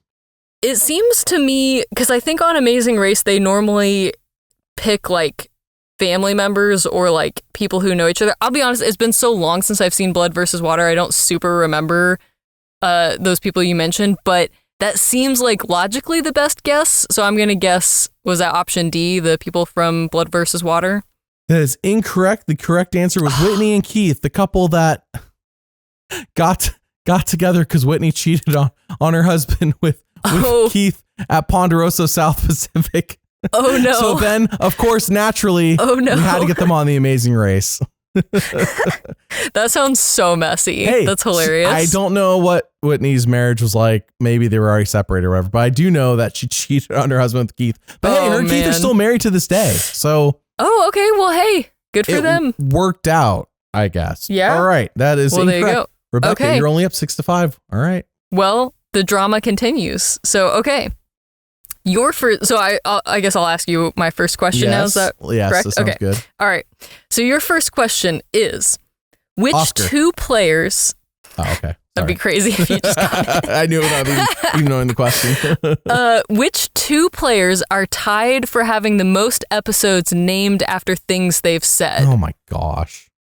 Your options are Coach and Tony, Coach and Boston Rob, Coach and Philip Shepard, or Coach and Andy from season 47. So basically I'm telling you Coach is one of them. So your options are Tony, Boston Rob, Philip Shepard, or Andy from 47. The fact that Andy's included is insane. It has to be Tony or Boston Rob, but now it feels like a trick question because that seems like the obvious answers. It's Tony or Boston Rob. Because Philip and Andy only played 1 season. Well, that's not true. Philip played 2 seasons. Oh, shoot. Andy only played one, which makes me think there's no way. Like, there's no way it's Andy. Watch it be Andy now. I said that. Gut instinct says Boston Rob because Jeff, I mean, if there's anybody Jeff would flip for, from his wife, it'd be Boston Rob. That's just a joke, people. It's not real. I don't know. I can't confirm. I don't know Jeff that well. Because I think you're picking hard questions for me, Rebecca, and you're not going to give me obvious answers, I'm going to pick Philip Shepard. Okay, that is incorrect. The correct answer is actually Tony. Oh, okay. That makes sense. Boston Rob and Philip, I believe. Well, okay, so Coach and Tony both have 9 episodes. Mm-hmm. Boston Rob and Philip, I believe, have 8, if I recall correctly. Okay. I threw Andy in there as a wild card because I think he has like 5 in a row or something like that. He set some other record. Sorry, I don't have the exact number in front of me, but I threw him in there as a wild card just because he did have something to do with this. So I thought that might throw you off. But yeah, Tony is actually the correct answer. So I mean, Tony was on 3 seasons. Boston Rob was on like 5. The fact that Philip came that close to only 2 seasons, I don't know. Right, and Philip was only on a season and a half.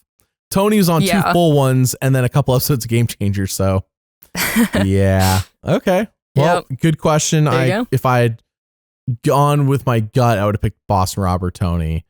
I wouldn't have picked, but I was like, okay, gotta be a trick question. All right, Rebecca, your next question is, who was the first ever player to go on Exile Island on season 10 Survivor? First time that Exile Island ever happened? Name that player. Your options are Greg, Karen, Janu, or Katie. And yes, these are all people who played on season 10 Survivor. I did not make any of them up. Yeah. Greg, Karen, Janu, or Katie. It's been so long since I've seen that season. These are good questions because it's been a while since I've seen these. I really have no idea. My gut was that it was a woman, but I couldn't really tell you why. Sexist. I just maybe it is. I don't know. But I don't know. I'll guess Karen. That is incorrect. It was Janu. Ah, dang. Okay. Your sexist gut was right. It was a woman. It just wasn't Claire. Well, yeah, because again, obviously I've seen the season. It's just been a while, but yeah, I thought I remembered it being a woman, but well, the tension continues, I guess. The tension continues, Rebecca. Yeah. What's your next got question 6, you've for still me, got 5. Rebecca? All right, so your question has to do with the final 4 challenge, or sorry, the final 5 challenge that we had tonight, Samotion. Final 4, okay, yes. Oh yeah, final 4. Yeah, sorry. So your question is Tocantins. Which iteration of this challenge had the most amount of balls that could have been in play? Could have been in play, but weren't in play. Okay. Correct. This was just the options. They were not all used, but just could have been in play. Okay. So your options are Tocantins, Cambodia, David versus Goliath, or season 42. Oh man. Tocantins, I think, is the first season that did it, which is why I said Tocantins. I thought it was what you're about to ask. Yeah. See, the thing is, they could have overestimated and been like, Tocantins. I think the answer is 8, by the way, Rebecca. Don't tell me until I answer the question. I think the answer is 8 on the number of balls that were available. However, which season had 8 is a better question because I don't know off the top of my head. My options are Tocantins and then what? Cambodia, David versus Goliath, or season 42. I don't think it's David versus Goliath. I don't think it's 42. Those also were in the same location they did it tonight on this episode, by the way. I can see them in my head. Or at least I know if David versus Goliath was. I don't know if 42 was. Watch me gaslight myself. Neither were at that location. All right. I want to say Cambodia or Tocantins. I'm going to go with Tocantins because I'm going to guess that they overestimated how many balls they need for this challenge. Tocantins is my answer. That is correct. Yes, Tocantins, they had 8. You were correct as well. I knew it. Yes. The other 3 that I listed, they had 7 available. So, not a shutout. Okay, now I have to get one right, and this is my last question, right? Yeah. Oh my goodness, Rebecca, the pressure's on. Not for all the marbles, because I could still get the last question correct. But for potentially all the marbles, Rebecca. This could be $1 million question. Speaking of which, how many votes did Matthew get when he lost to Jenna in season 6 of Survivor? Your options are 1, 2, 3, or 4. How many votes did Matthew get when he lost to Jenna on season 6 Survivor? No, I will not tell you how many jury members there were. 1, 2, 3, or 4. This is a great question. Okay. I don't know that knowing how many jury members there were would help me in this particular question, but I know that like back in the day, there used to be more like division amongst the jury votes as opposed to like today, there tends to be more like 7-1 votes and hence that sort of thing. Hence why 0 wasn't an option, yes. Right, yes.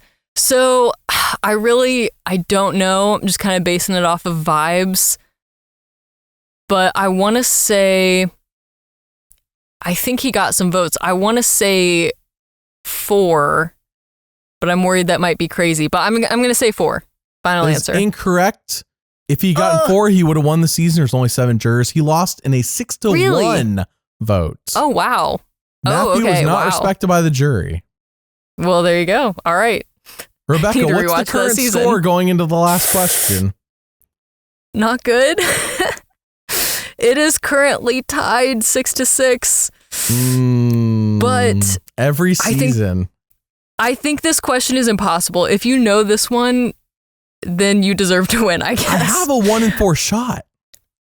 That's true. That is actually fair. There's been a couple questions this season that, well, actually several that you haven't known, but you have guessed correctly. So that is also fair. But, okay, here we go. Your final question. So, as you know, on day 2 of filming Millennials vs. Gen X, the castaways were temporarily evacuated from their beaches due to like a typhoon, just weather issue. Yeah, 2 days. So your question is, how many hours were they away from their camps? Oh my gosh. That's what I'm saying. If you know this, that's crazy.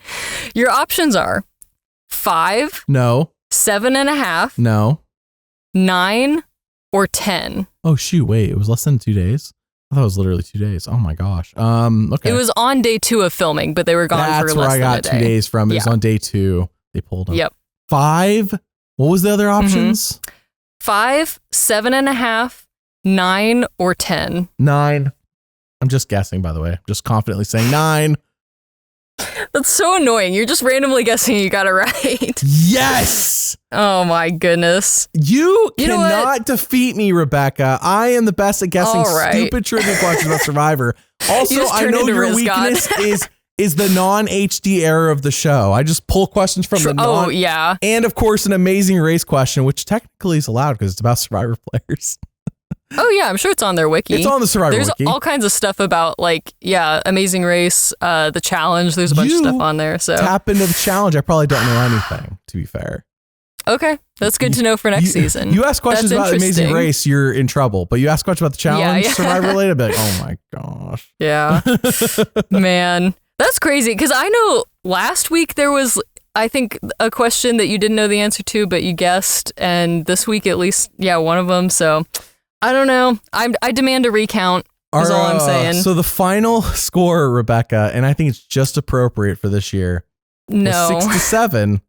Yeah. I think we should say that it was 7-6. As the winner, I think the score was 6-7. Okay, here we go. All right. You may beat me in the actual social Survivor card game. I was going to say. But when it comes to stupid trivia. I want to bring up again when we played the card game to make myself feel better. I should have gone to file 2 with Masson and lost. Ugh. Anyways. Well. All right, let's move on to audience questions. As always, as soon as the episode's done here on YouTube, we have audience questions. And I always favor those who actually see on commenting on the actual podcast and or scripted videos. Okay, Rebecca. First question is from John L. Did anyone else hate Final Tribal Council? The jury already knew who they're going to vote for and argued amongst themselves for their candidate rather than letting the finalists speak for themselves. That really annoyed me. So did you also hate Final Tribal Council? Yeah, I mean, I think hate is a really strong word. I guess maybe I'm like jaded, but I feel like often the jury comes in knowing who they're going to vote for. So that's just kind of how this goes. There's really no way to avoid that. I agree that there was like, it maybe could have been shorter, maybe could have been more interesting, I guess. But like, I wouldn't say that I hated it. It wasn't like it was half the episode or anything. It was just, yeah, it was a final tribal. It was definitely a final tribal, Rebecca. That's the best way to describe it. Next question is from King Ninja. With Aubrey apparently taking Amanda Kimmel's place on the cast due to work obligations, how do you think the game plays out if they are swapped? Let's say Amanda Kimmel's here as it was originally planned and not Aubrey. Yeah. I think it plays out quite differently. Obviously. Bold guess, yeah. Rebecca. Bold guess. I'm guessing Aubrey doesn't win the season. Yeah. Maybe she would win the Sia money, though. Just Sorry, like that's insane. spoilers. There's no way. Yeah. We're just giving you a gift. Yeah, no, that would have been interesting. I would have been curious, like, how that would have affected tribe placement and that sort of thing. I don't know if they would have, like, if it truly would have been the tribes were the same, but just swap Aubrey with Amanda. Would have been interesting. They're both old school players, so. Yeah, both old school players. I know Amanda and Ozzy have some history, so like I'm sure that would have come up at some point. Mm-hmm. It would have had to. Yeah, but they weren't on the same original tribe, so I guess I don't know how far like Amanda would have made it into the season. But yeah, I don't know. I mean, I'm sure it would have made things different for sure. I'm down for Amanda Kimmel to come back, by the way. I know she's not everyone's cup of tea, but she played 3 times in such rapid succession with great success, only getting screwed in Heroes vs. Villains because JT gave his idol to Russell. Like, she was doing well in that tribe, and if that tribe had the numbers, she was not getting cut where she did. So, Amanda Kimmel, I'm not saying she was Final 3 guaranteed this season, but shoot, back-to-back Final 3s, and then she made it fairly deep considering the nonsense of that, of all that tribe, of the Heroes tribe that season. So, I also heard, and I think it was Coach who said this, maybe it was somebody else as well, or maybe it's somebody else, period, that Amanda didn't come back. I'm sure work obligations were a factor, but I heard she didn't come back because Oscar was on the season.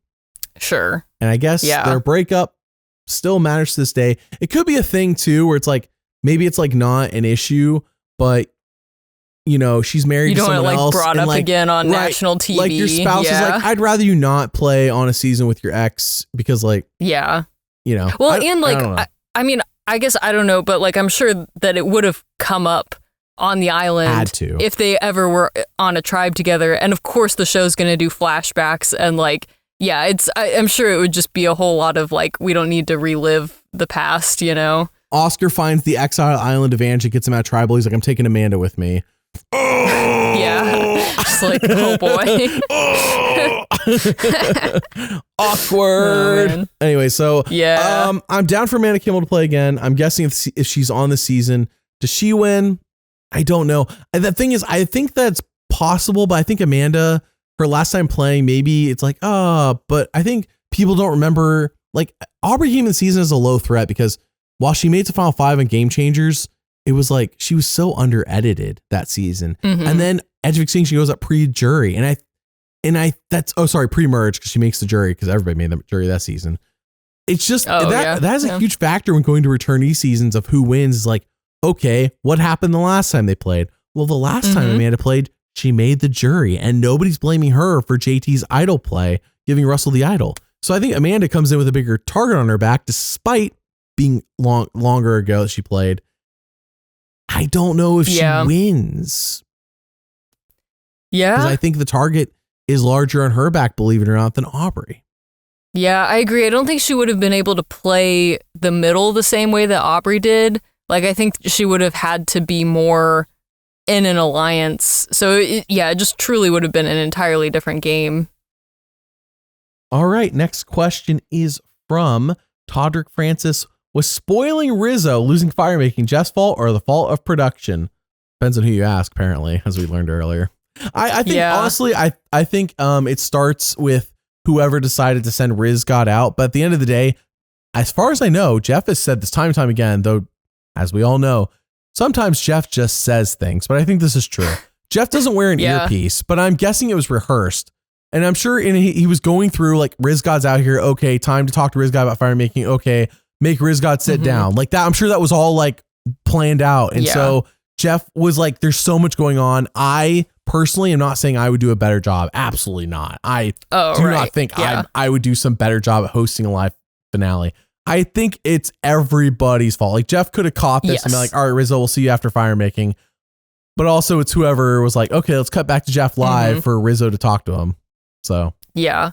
Well, also, like, I think the scenario was set up. I mean, it was the jury with an empty stool, and then Rizzo comes out to talk to Jeff. Yeah, it's like the scenario was clearly set. I mean, I was suspicious as soon as we saw Rizzo. And I was only like, oh, Rizzo.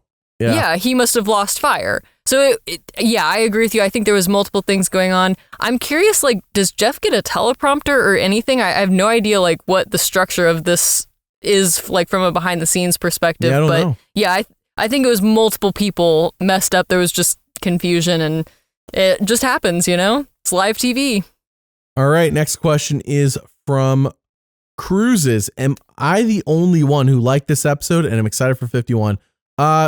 I'm excited for 51. Like, and that's not like, oh, it's just because it's a new season. By the way, Rebecca, let's make a pact right now, okay? Let's make a pact. I am not watching a new season of Survivor, Rebecca, until September 23rd, 2026. Okay. Can you make this pact with me? Can we protest? A new season? I'm not watching a new season of the show until September 23rd, 2026. Okay. This is that's when 51 premieres, I'm assuming? Rebecca, is that important? This is like the bit you did last season or last episode. Like, I think I understand the joke. Sure. Yeah. A new Unless, season. of course, the new season airs a week earlier, then I will break my pact a week earlier. Okay, great. There it is. Okay. Yeah.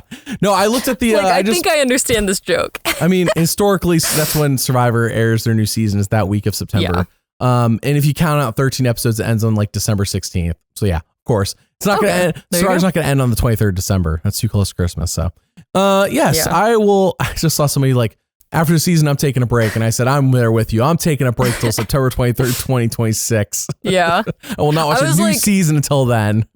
I was like, but maybe I want to go watch Australia versus the World or something, like, or that's not just a new Australian season, Survivor. Rebecca. That season already aired. But that was my question. A new season or new to me? Oh, you know what I mean? Like, I need to know all the fine print before I sign a contract. Yeah, I got you. Okay. All right, next question from Rocking Cardinal. Despite recency bias, where does Aubrey rank amongst all-time winners of Survivor? You were thinking, where do you think she's going to land, Rebecca, with the fans? I think for me personally, I think she's like somewhere from top 7 to top 5. But I think generally speaking, for most people, I did agree with what you were saying. Like, I think she's close to top 10, maybe like a little above or a little below top 10, like maybe 11th or 12th, something like that. But for me personally, like, she is a bit higher because I do really like her as a player. So a little higher for me. Personally, I think I have her ranked top 15. I think the fans will end up ranking her around 10, 11, 12. I don't know without having the entire list of winners in front of me and figuring out myself. The thing is, I have personal biases of who I like. I like Vecepia a lot as a winner. I know she's not usually highly ranked, but I like her a lot as a winner. I like Mike Holloway as a winner. I like Chris Doherty from Vanuatu as a winner. So like, these are not people who, I think Chris has actually moved up list over recent years as people go back and realize that the season he won was pure chaotic mess. Like that is, Survivor was ahead of its time with Vanuatu, basically with Chris. And the fact that Jeff spent 23 minutes, Rebecca, of the 35-minute reunion bashing Chris. If you have not seen the reunion of Vanuatu, it is worth watching for Jeff literally taking 23 to 35 minutes just bashing Chris and saying he's a liar and saying that Chris, you just can't trust the man, goes and interviews his fiance and says, oh, so Chris didn't tell you that he was in the final 2 this season? Oh, so even in real life, you can't trust Chris. And it's like, dang, Jeff. Dang. Diabolical. All because Chris voted off his girlfriend, Julie Berry. Yeah. Yeah. So anyways, we all have our personal bias of winners we like. Aubrey probably is my top 15. I just can't, without list in front of me, like tell you exactly the spot. So I think with fans though, I bet you winner rankings probably end up around 10 to 12, but we'll see. Could be lower, could be higher. Next question is from MW7. Not a question. Oh, they're pulling a Stephanie. Not a question. Oh, except that they admitted it's not a question. Just wants to bask. That's acceptable. Just wants to bask in how much we all love Cirie and how we had to start off the live finale, giving her a Lifetime Survivor Achievement Award, the Cirie Fields Award for being Cirie Fields. Plus fan favorite 100K. Plus her king-making position on the jury. But could we give her more? I say yes. How about a winning season of The Traitors and a guaranteed spot on The Traitors All-Stars when they film that next year? Yeah. How about that? There you go. How about that? I'll take it. Yeah, Yeah. I'll take it. All right. Next one's from Isabella. 2 questions. Were you guys more hyped about Aubrey winning or Joe's perfect losing game? For me, Joe's perfect losing game. Yeah. For me, I was more hyped about Aubrey winning. Just because, like, I don't know.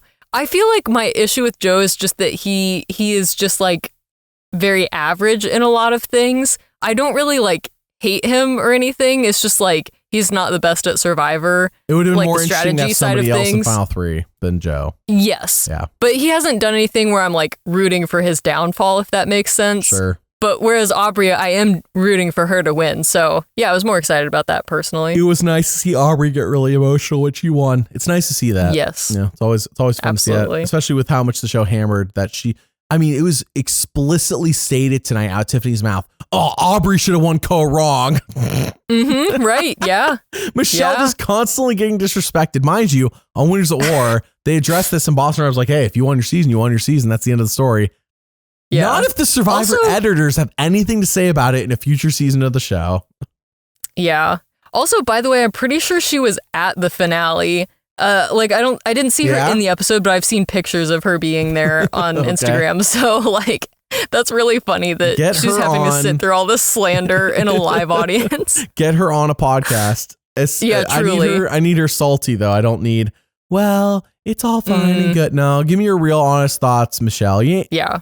She's really more of part of the challenge now than she is Survivor. So True. Yeah. All right. Last questions from Kenzie. How are you all going to deal with the post-Survivor blues now that the season is over? Survivor and your Ugh. podcast helped me get through the week. Thanks, Wesley, Mary, Rebecca, and Masson for the dedication to the show. Hey, they remembered to mention Aw. everybody. Number Yeah, one in our that's hearts. sweet. Well, Kenzie, Aw. my suggestion is, of course, we have a few more podcasts coming out, as I mentioned. I got scripted videos, going to have those all off season long. But if you're looking for something else to watch, hey, we do movie reviews every week for a reason. Hey. Make a watch list of the movies we talk about because we're only going to talk about movies we really like. But if you're looking for something else, maybe Survivor related, I always recommend The Amazing Race. What? No, what? Wesley? No. Shocking plot Shocking. twist. But Spoilers. also, I think a lot of people probably haven't seen, as you were saying earlier, Australian Survivor vs. the World. That season. Yeah. Which features, top of my head, Parvati, Suri, Tony. I don't think Yes, there's any of the that's American correct. players. I think it's all the American players.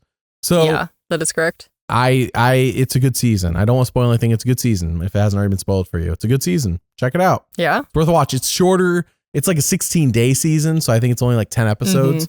But if you're looking for something like that in between, go for it.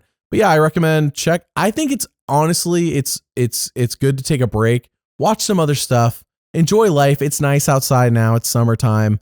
And then, if you take a break from Survivor, it's like, I feel refreshed to watch Survivor again. I feel like one summer I binged a bunch of seasons in between seasons. And like by the time the next live season came on, I was like, oh my gosh, I'm so burnt out. More Survivor. Like, Yeah. all I did Yeah. all summer whenever I was watching television was watch Survivor. This was my, before I made the channel post, as I said, like I came back from watch Co Wrong. I was like, holy crap.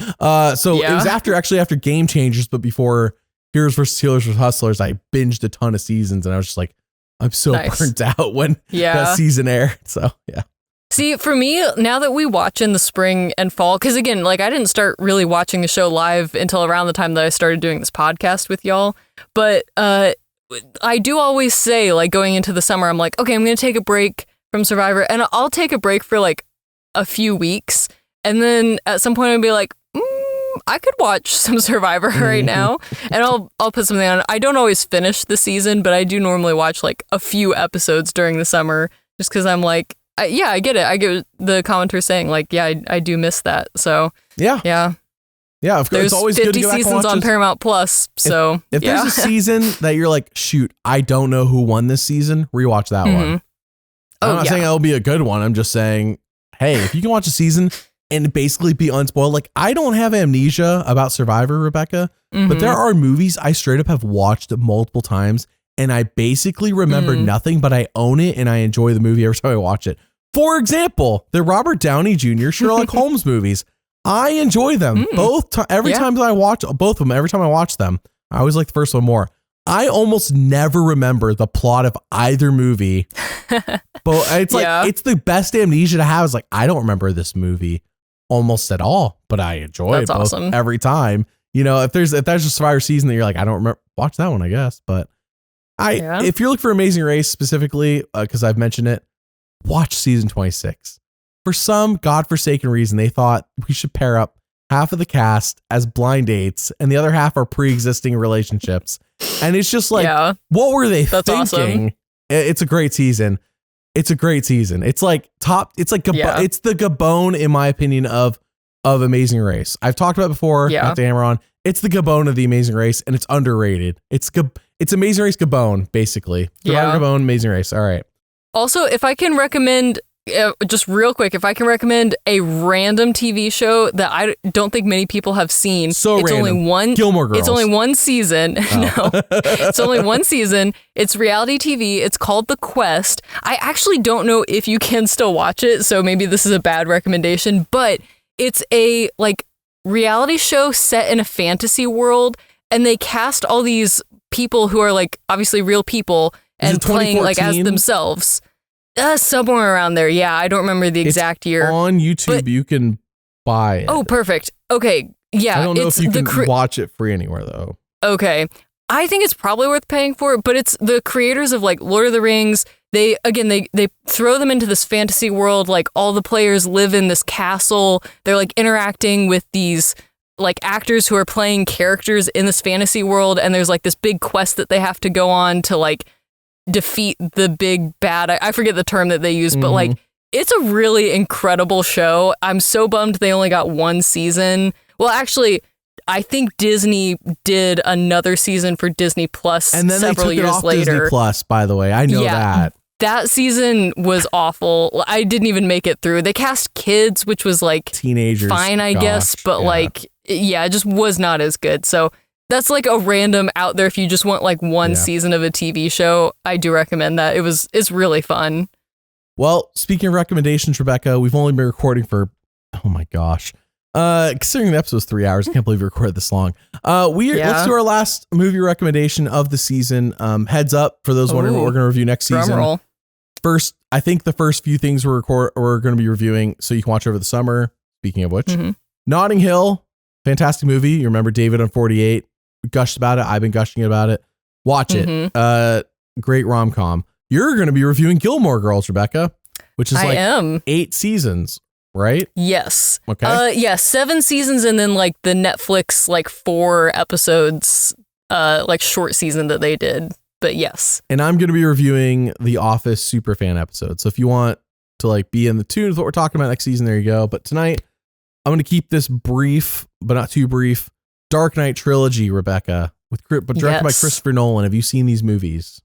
You better believe I've seen these movies, believe it or not. Oh, well, I've only reviewed 30 things on this channel, and you've seen 2 of them, so I couldn't know for sure if you've seen this. This is a first. I'm have you seen Indiana Jones? You're what's that? So I knew what it was. I just hadn't seen it. Right. No, but in a plot twist, I actually have seen these movies, all of them. Rebecca, directed by Christopher Nolan. These are movies about Batman. Well, I mean, there's also since these movies come out, there's been Zack Snyder movies about Batman. There's been, I forgot the guy who directed it, but The Batman that came out in 2022. Yeah, the Robert Pattinson one. Which, by the way, I've enjoyed each of them for different reasons. But we're talking about Dark Knight specifically, trilogy. Rebecca, quickly want you to rank these 3 movies. How do you rank them? From worst to best. I would rank them The Dark Knight, Batman Begins, and then The Dark Knight Rises. That's from best to worst. Best to worst, okay. As well, yeah. Just to be clear, yeah. I have the exact same ranking. I saw Batman Begins in the theater when it came out. Same with Dark Knight. I did not see Dark Knight Rises in theater. That was again overseas. At the time. Wasn't watching Survivor. I wasn't watching Dark Knight Rises. Anyways, I gotta say, rewatching for this review, I rewatched Batman Begins. I enjoyed it. I always find it a little weird, and I know people think that she's a better actress, that they replaced, I forgot what her character name is, but it's played by Katie Holmes in Batman Begins, but then in the sequel, it's played by Jake Gyllenhaal's sister, Maggie Gyllenhaal, I think it's a sister. Anyways, that's the only thing I find weird going between the movies. I'm like, this is the same character, but it's a different actress that doesn't look the same. Okay. Anyways. Is it like his girlfriend or something? It's been a long time since I've seen these movies. In The Dark Knight, they're like. Situationship? Yeah. Christopher Nolan doesn't really do well, I've noticed in movies where it's like relationship. His stuff is definitely everything else, but like, I don't know if relationships are really the strong point of a Christopher Nolan movie, if that makes sense. Personal opinion. Yeah, for sure. Anyways, The Dark Knight is definitely number one. Batman Begins is a solid start. It's a solid beginning. But The Dark Knight, man, with the Joker and the fact that, Heath Ledger is so good as the Joker. And then Two-Face, I think, worked out really well. And I really enjoyed the conclusion to Two-Face. It really felt like, though, that the Joker was meant to be Dark Knight Rises. But then, of course, if you don't already know this was like big news in the dark, because he passed away during post-production from overdosing on drugs, if I recall. Passed away during post-production of Dark Knight. So I felt kind of like he was meant to be in Dark Knight Rises the way the movie went, but then of course he couldn't be. So they, unlike the sequel trilogy of Star Wars, they did not force him into the Dark Knight Rises like they did with Princess Leia, Carrie Fisher, aka. But anyways, so Dark Knight Rises though, I really enjoy Batman Begins. Dark Knight is a fantastic movie. Mary complained it got a little long towards the end, which I could see. It's a 2.5 hour movie. Dark Knight's I really enjoy it whenever the IMAX camera's rolling. I'm like, oh my gosh, those shots are beautiful. Yeah. IMAX is just like, you'll know because the screen all of a sudden is filled up. The black bars are gone. It's like the quality difference is just night and day. And I really enjoy Christopher Nolan. Like, I think it was the first feature film from like a studio or whatever, like use IMAX cameras. Not like a documentary, like an IMAX documentary. It was like, this is the first like feature film, like narrative feature film to do it, was The Dark Knight. It's like 28 minutes of footage and all 28 minutes are glorious. All 28 minutes. I also remember they did like a lot of practical effects too, right? Like I remember there was a lot of like blowing up buildings and cars and stuff that they actually did instead of like doing it in post, you know? Yeah. I remember Christopher Nolan does that a lot. Like in Oppenheimer, they dropped a real nuclear bomb. Oh, I hadn't heard about that. Okay. No. That's cool. I see somebody typing away already. That's not true. But yes, there's a lot of practical effects. Yeah. So Dark Knight, I hate spoiling the plot. It's Batman. Okay. Batman Begins is Batman Begins. What a shocker. It's how Batman began. Dark Knight Spoilers is a continuation. In the title. The only thing that's weird is that they changed the actress from Katie Holmes to Maggie Gyllenhaal. I believe it's her name. That's the only thing I find. But like the Dark Knight's so good. I think Dark Knight Rises, like a lot of trilogies, just kind of like the weakest one. And I gotta be frank with you, that one I have amnesia about, and it's not good amnesia. It's like amnesia because it's just like, wow, the potential here was high. Like they brought in Catwoman. They brought in what's his name? I like the actor Joseph Gordon-Levitt. I don't know his character. I forget his character in Dark Knight Rises, but it's like I like these actors. I like Anne Hathaway. I like Joseph Gordon-Levitt, and then yeah. So I felt Dark Knight Rises. This is maybe like light spoiler, but just the ending where Michael Caine is like sitting and sipping tea in the restaurant is like such an iconic meme too. And then like doesn't one of them disappear? Was that Christian Bale just disappears? Yeah, I think so. I don't know. Yeah, I forget the exact context because it's been a while since I've seen that movie. Raptured. And I do have amnesia about that movie. Yeah. Like you said. But yeah, just that little nod is just so funny. It's Dark Knight Rises is very passable, but it's like if you watch Batman Begins, you gotta watch Dark Knight. But if you watch Dark Knight Rises hoping it continues off of Dark Knight, it does, but like it really doesn't. What I do like the most about Dark Knight Rises though, this is all technical, there's more IMAX shots. The opening of Dark Knight is that bank heist with the Joker and all the Joker's goons or whatever. And like it's all IMAX. And then the opening of Dark Knight Rises is Bane up in the plane with his weird voice. Yeah. It's a solid opening. It's just the rest of the movie is kind of So anyways, do I recommend Dark Knight? I recommend Batman Begins, Dark Knight. Yes. Dark Knight Rises. If you're feeling like you got a couple hours to burn, I guess, but I personally don't think you're missing much if you miss it. Again, I've seen it multiple times. I don't remember it. And it's not Sherlock Holmes. Oh, wow. I don't remember it. Can't wait to enjoy this movie again. It was, don't remember it. And it's okay. Yeah. It's fine. Yeah. Is that how you feel, Rebecca? Is this about the same? I think so. I mean, to be fair, it probably has been like, I forget exactly when these movies came out, but it's probably been like close to 10 years since I've seen them, depending on when they came out. Like, it was around the time they came out that I saw them. So yeah, there's a lot that like I don't remember, especially about Dark Knight Rises, but I remember really enjoying, especially the second movie, The Dark Knight. Like, I just remember that being one of the better superhero movies that I'd seen at that point. Because I think, like, Marvel had some good stuff, but, like, you know, DC, there's the whole Marvel and DC thing. Marvel's always been, like, very comedy-focused. DC has been very, like, dark and gritty. And I think they lost the plot a bit, like, when we got to the Justice League movie and that sort of thing. So I remember, I do very fondly think of these Batman movies as, like, some of the better DC movies before they lost the plot. So yeah, I definitely enjoyed these movies a lot. And I don't know, now that we're talking about it, I'm like, maybe I should rewatch them. But I gotta watch Gilmore Girls, so we'll see. And The Amazing Race 26. And The Amazing Race 26. I gotta write these down. Not a joke. That's not a joke. You want that one. This is, okay, so we need to wrap this up. No joke. My battery on my recorder is down to 0. Goodness. And at any moment it could just cut. If it cuts, we lose all this audio. So with that, we appreciate you all for listening. We have a few podcasts coming up. Check us out on Patreon. Support us. We greatly appreciate you. See you all next time. Bye. Bye.